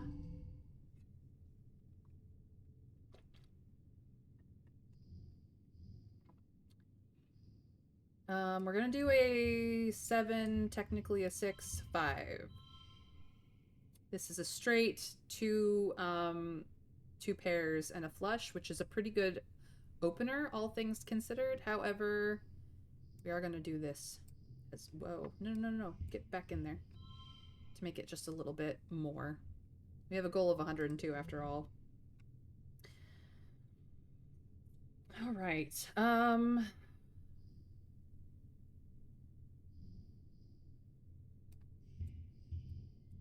This becomes an 8. I'm kind of saving these for round 3, so this isn't going to be all that useful. This isn't going to be all that useful. I think that's the best I can get for this round. 29 is not great. But I'm not going to use this because there's no point. Next round. All right, here we go.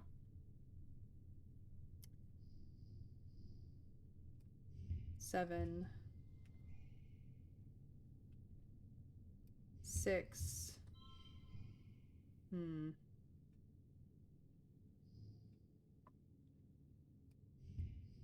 This becomes a 9.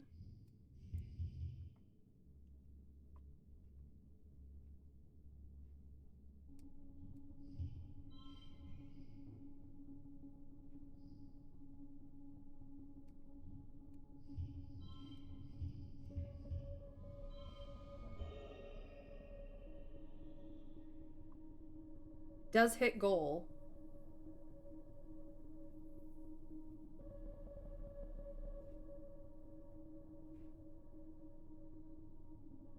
Primarily because of Under the Hot, Hot Sun, actually.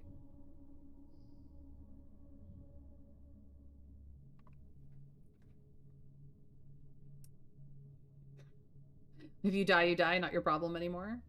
As long as you hold. I have no idea how you were supposed to get defense to 10. I'm sure there's a path to it, Broccoli. We just haven't found it yet. There we go. I do. Knives out. Only 102. You'll manage. No need to super. Final fight. Yeah. You don't need to super it. I mean, what benefit is there? Extra kudos or skill points? Yeah. I'm not worried about supering it. I just want to make sure that this is pretty good, and it's pretty good. It's the best that I can do. No skill changes.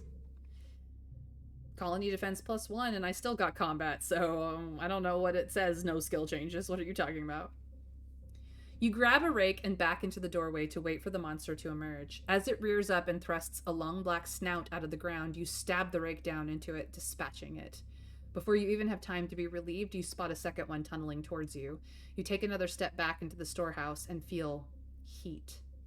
The building is on fire. I managed it once. I think it was on the run where I did double bad ending. Oh, geez, Raptor. Yeah, that tracks. We're stressed. And we're injured. The dry thatch roof quickly ignites and rains flaming debris down on your head, filling the room with toxic smoke. The ashy heat is intense. You can feel it ripping the moisture from your lungs with every breath. You rush for the rear door, but the fire moves so fast. You're trapped as the roof beam collapses in front of you. You hear a cracking noise and then just pain and a noise like a bell. The world goes dark. You wake to chaos. Oh, hey, this looks familiar. A confusion of light and heat and smoke. Fire. Your head is pounding. You must have hit it and blacked out, but you aren't sure how you got here or what in Vertumna is happening. There's something important you need to remember. Your stomach lurches as the floor crumbles beneath your feet, then collapses.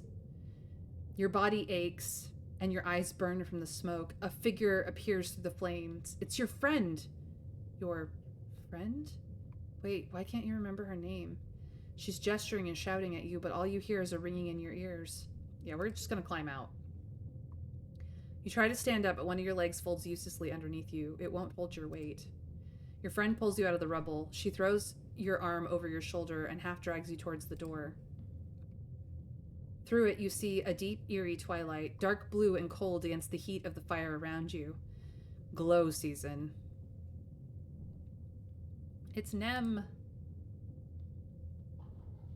Glowing eyes. You shake your head to clear the vision. Is that some kind of dog? Like from Earth? Wait, hold on. You remember this from another life. Not a dog, a monster.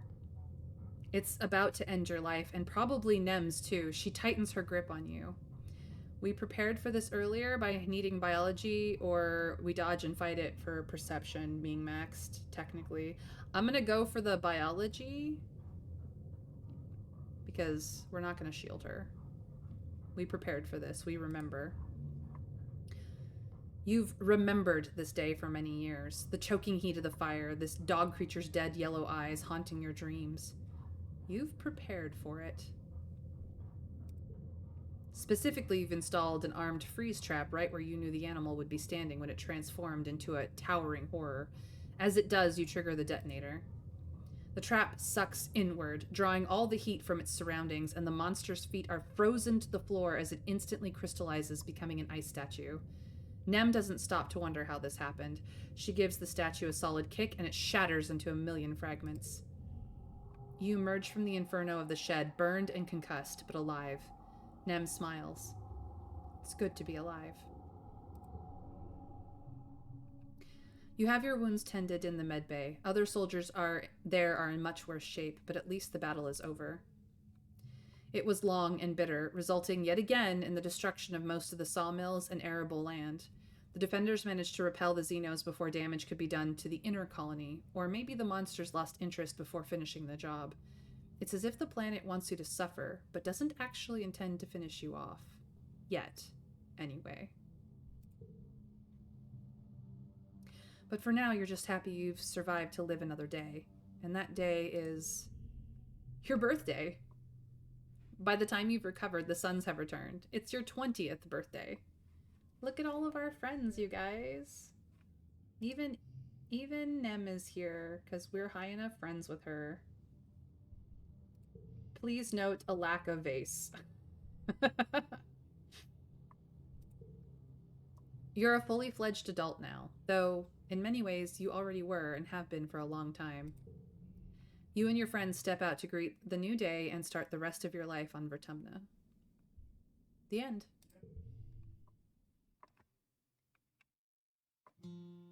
You've reached your 20th birthday.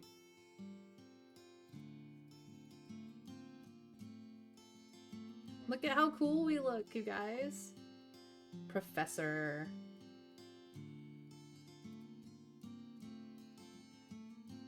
I give you one more chance. Lack of base is actually good for your skin.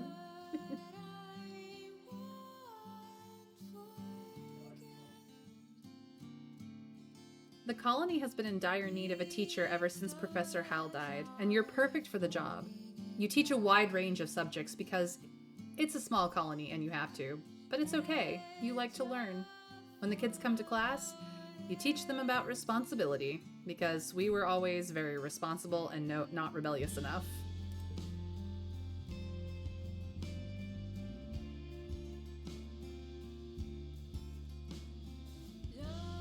You teach them that knowledge is power, and with power comes responsibility, just like you were taught. If humanity is going to have a chance here, it has to embrace its most high-minded instincts for cooperation and unity. Teaching children about their role, not just in society, but on the planet, is the first best step.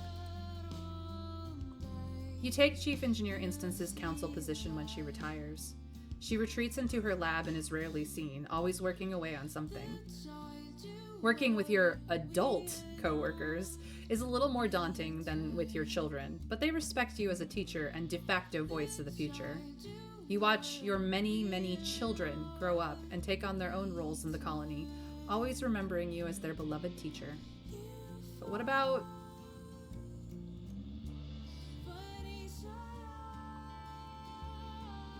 You work for many years with Tangent in engineering. She's just as essential to you as she was to Instance, even if at first she's a little resentful that you were named Chief Engineer over her. You always thought you had a good working relationship with Tangent, that she was happy being your second, which is why it's a surprise when Tangent abandons her responsibilities as second 1 year after you're named Chief. At first, she's happy tinkering with her own research, passion projects that she had put aside when she was working in the lab under Instance, things of little interest to the colony. Gradually, though, you notice that something is wrong. Her quarters, once so pristine due to lack of use, are jammed full of experiments. She takes her meals in her room and often disappears from the laboratory for days at a time. Any polite questions about her independent research are met with either wild-eyed silence or an incomprehensible jumble of half-formed hypotheses and streams of consciousness. Even Instance finds her bizarre enthusiasm impenetrable.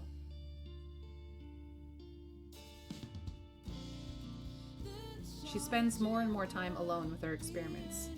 People begin to worry. And then she just stops. Everything. Her experiments languish. Tangent languishes. As her partner, you're allowed access to her inner sanctum. Her quarters, now completely in disarray and reeking of rotten organics, where you find her still in bed more often than not. Sometimes she's sleeping, but most often she just lies there, trapped in a nightmarish waking state by her hypercharged metabolism. You lie with her and talk about nothing, slowly uncovering her obsession with Dis's fate. Grief manifests at strange times, often requiring years to fully process. Though Tangent chose to leave the lab, you help her realize that without that structure in her life, she's clearly struggling with having to deal with a lifetime of grief all at once. She's burned out, plain and simple. With your help, she manages to recover. But she's haunted for the rest of her life by the unanswered question. What happened to Dis? The making a deadly plague as well as losing her brother did a lot to her self-image. Yeah. It is bad, but we help because we love her. You and Tangent continue to date for a while, but ultimately your partnership fizzles out. A dramatic breakup isn't Tangent's style, but she does dump you pretty unceremoniously, claiming that she simply doesn't have the attention span to spare romantic entanglements. Her love life remains fairly private, though she's not as frigid as she's always claimed. You hear from the colony gossips that she carries on with a string of casual relationships, mostly with other scientists, mostly women. Just like Instance, Tangent never donates genetic material to the next generation. She pretends not to care when people say it's such a shame that her tremendous intellect won't be passed on, citing that intelligence is just as much nurture than nature. But you know the truth. She's terrified to pass on her family's mental illnesses to anyone else.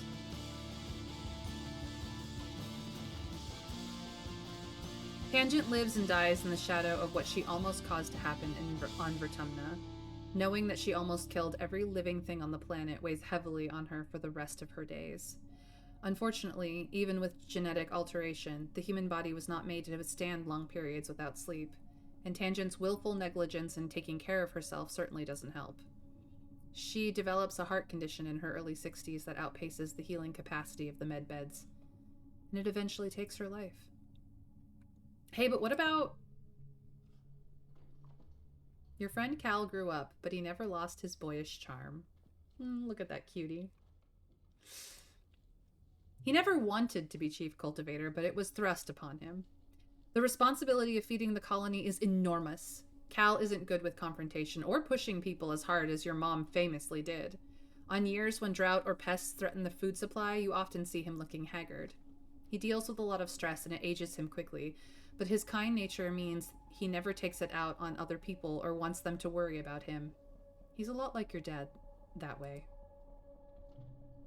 He has a string of intense romantic relationships and eventually settles down with one of the gardeners who grew up on the heliopause before transferring to geoponics. She's as dependable and friendly as he is, though as you get to know her on your weekly family dinners, you're often reminded of Anemone by the way she teases him. Together they have a tidy little sum of children, and that's the only tidy thing about them. Their children grow up digging in the dirt, eating bugs, nearly getting mauled by farm equipment, and having a great time being kids. Cal dotes on every one of them. Cal himself never gives up on trying to convince people to live in harmony with Vertumna. Though his family is his source of strength, he struggles with the violence that's necessary for the colony to survive here. In his 50s, he's killed while defending geoponics during an attack. You grieve him deeply for many years. But what about... I'm wondering if you have tears in your eyes too, y'all. The endings always make me tear up, let alone sitting and crying for a solid few minutes after my first run. I ain't a crier, Raptor. Haven't cried in a long time, but they do make me very sad. I hardly cry too, just this game really takes me. This is a very intense game. I'm not gonna lie, you guys. I'm not crying yet, but we'll get there, I'm sure. I've cried in other sessions.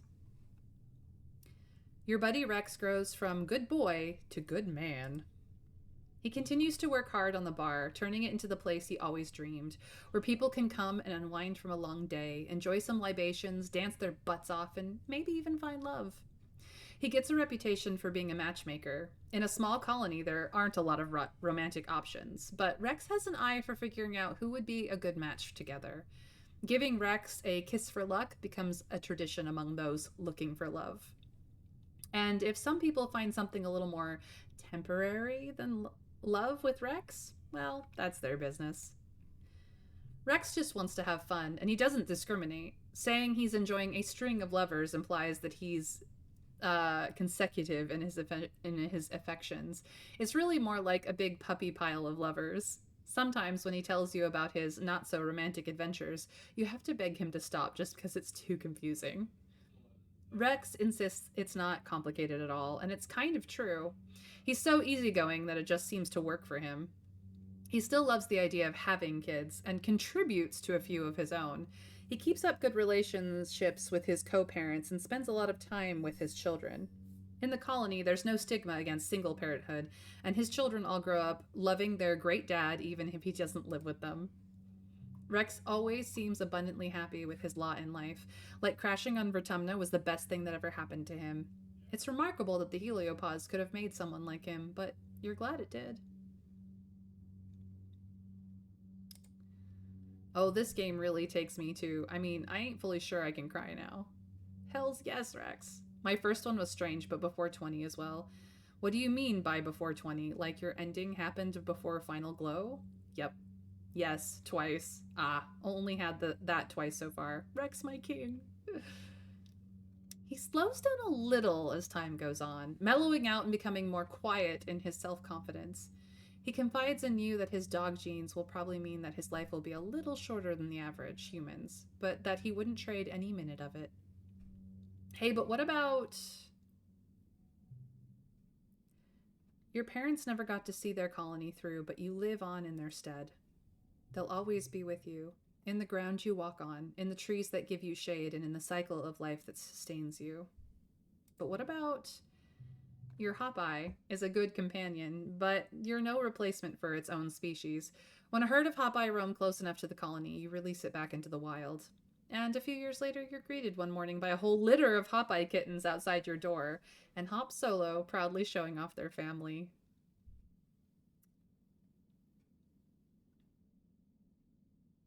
Oh, thrice if you count the plague, too.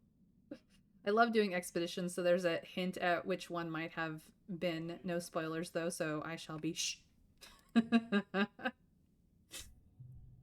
days turn to months, eventually becoming years, then decades. Before you know it, you're old. Life is tough, but rewarding. Vertumna continues to challenge you and your loved ones. The attacks continue every year, getting harder and harder to withstand. And not just that, but droughts, earthquakes, diseases, storms, pestilence, and more. Some years you worry that the colony and humanity will be wiped off the map for good, but humans are good at surviving. The adversity strengthens your resolve.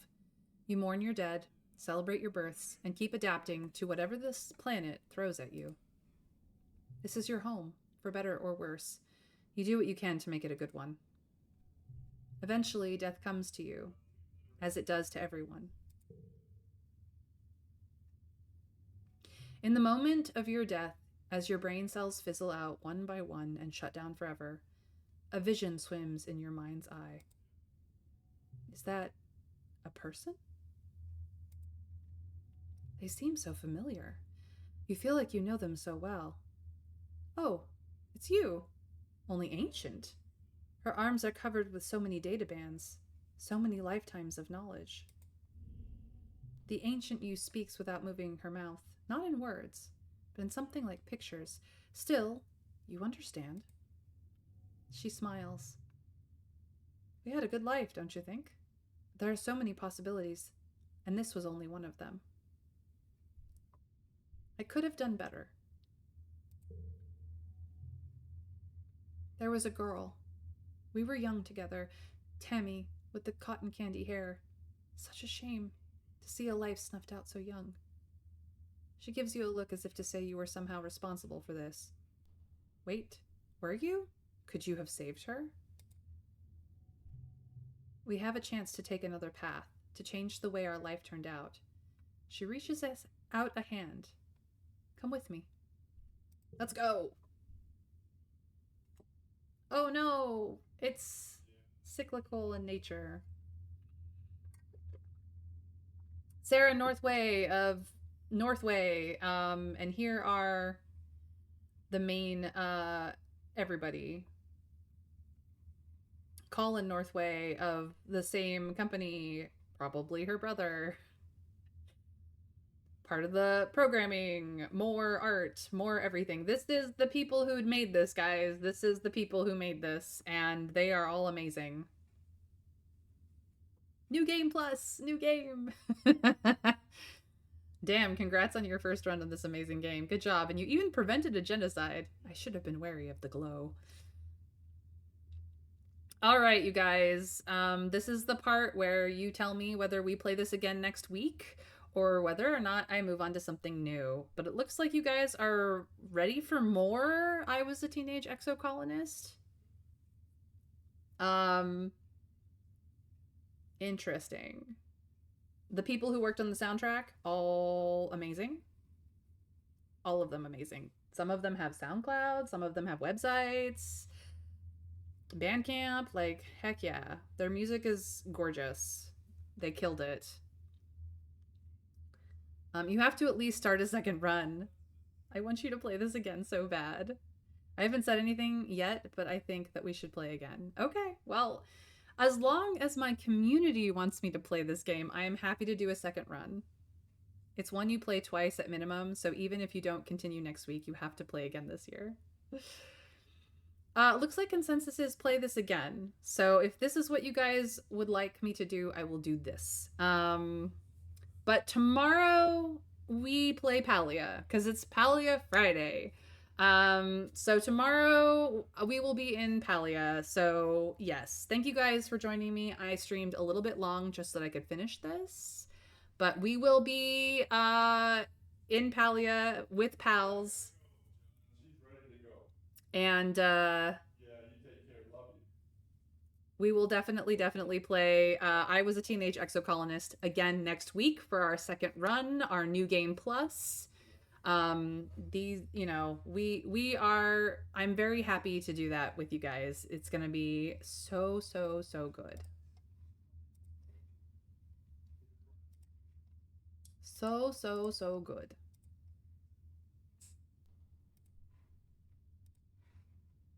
All right. Well, we could continue to watch names scroll. Here's the publishing company.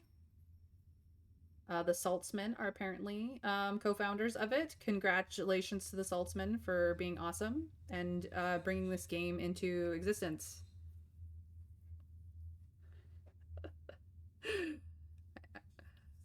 I get to see Dis again. Dis the cutie. GG. The cutest patootie. Yeah, okay. Apparently they also went in with a toy company who do programming, apparently. Porting it into probably consoles. Nice. All right, well, we're gonna go to the endings gallery. As much as I usually watch the full credits. Yeah. So, and then ICO Partners was its marketing team, which did a great job. Not that I found it through marketing, I found it randomly on Steam, but here we go. Endings gallery, here we are. These are the illustrations that we managed to find. As you can see, there's plenty more to find. Endings, we got Professor. That's it. It's the only ending I have. As for the backgrounds, we're missing this background. Ooh. And we're missing that background. Ooh. And we're missing a few more over here. Probably these backgrounds I think are probably the swamps. I never did go see them. This one, not entirely certain.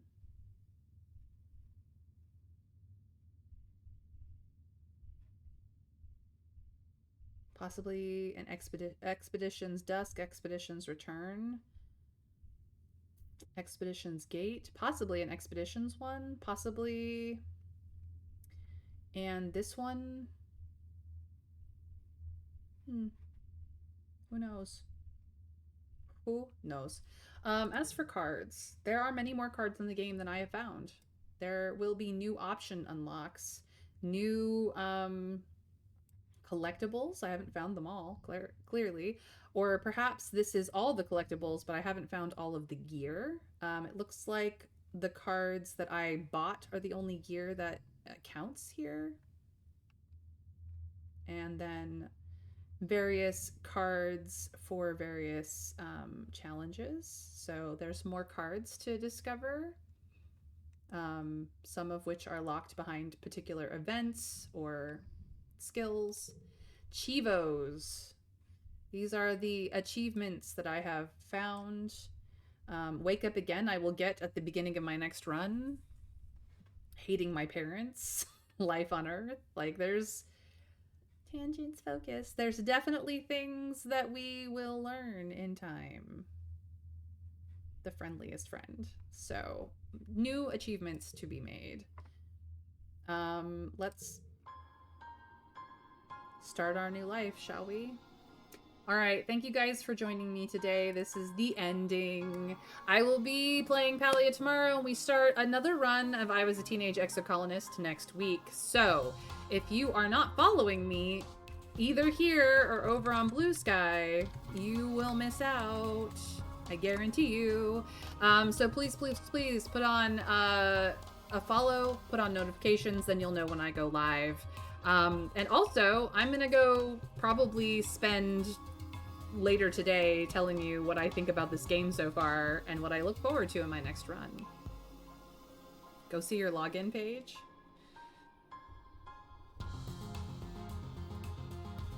I'm on the main screen, guys. This is the main this is the main screen. I'm here. You're welcome, Broccoli. I just didn't have it in the right order because I forgot to put it from oldest down rather than newest down. It's easy to reorder that. Yep. She's sad. She's very sad. She's been there for a while. Anyway. If you have missed anything from the current run, fully all the way through, and you want to see it from the beginning just to see what I did the first time around, the playlist is on YouTube, as is all the other playlists of every stream I've ever done. Handy dandy. If you find a playlist out of order, please let me know. I will happily fix it for you. But enjoy whatever you decide to listen to. It's all there for you guys. It's how I give back. And last but not least, we do raid friends here. Here's my raid message, but if you want to spice it up with your own love heart or raid emojis, I'm happy to support whatever communities you support. We're all in Twitch together, after all. But let's see who's streaming right now that I can go bother. Well, obviously, Psycho Phoenix is streaming, so we're gonna go bother her. She's playing Final Fantasy VI, a classic. And we will go support our friends who support us because they're fantastic, magical, and amazing. Please give PV all of my love from me to her and from you guys to her. And I will see you again tomorrow for some free-to-play MMO Palia Friday, because we chill on Fridays so that I can wind down from the insanity that was this game. We will start another insane run next week, but until then, I care so much about you guys, and I hope to see you tomorrow. Until then, we raid in 3, 2, 1. Bye, guys.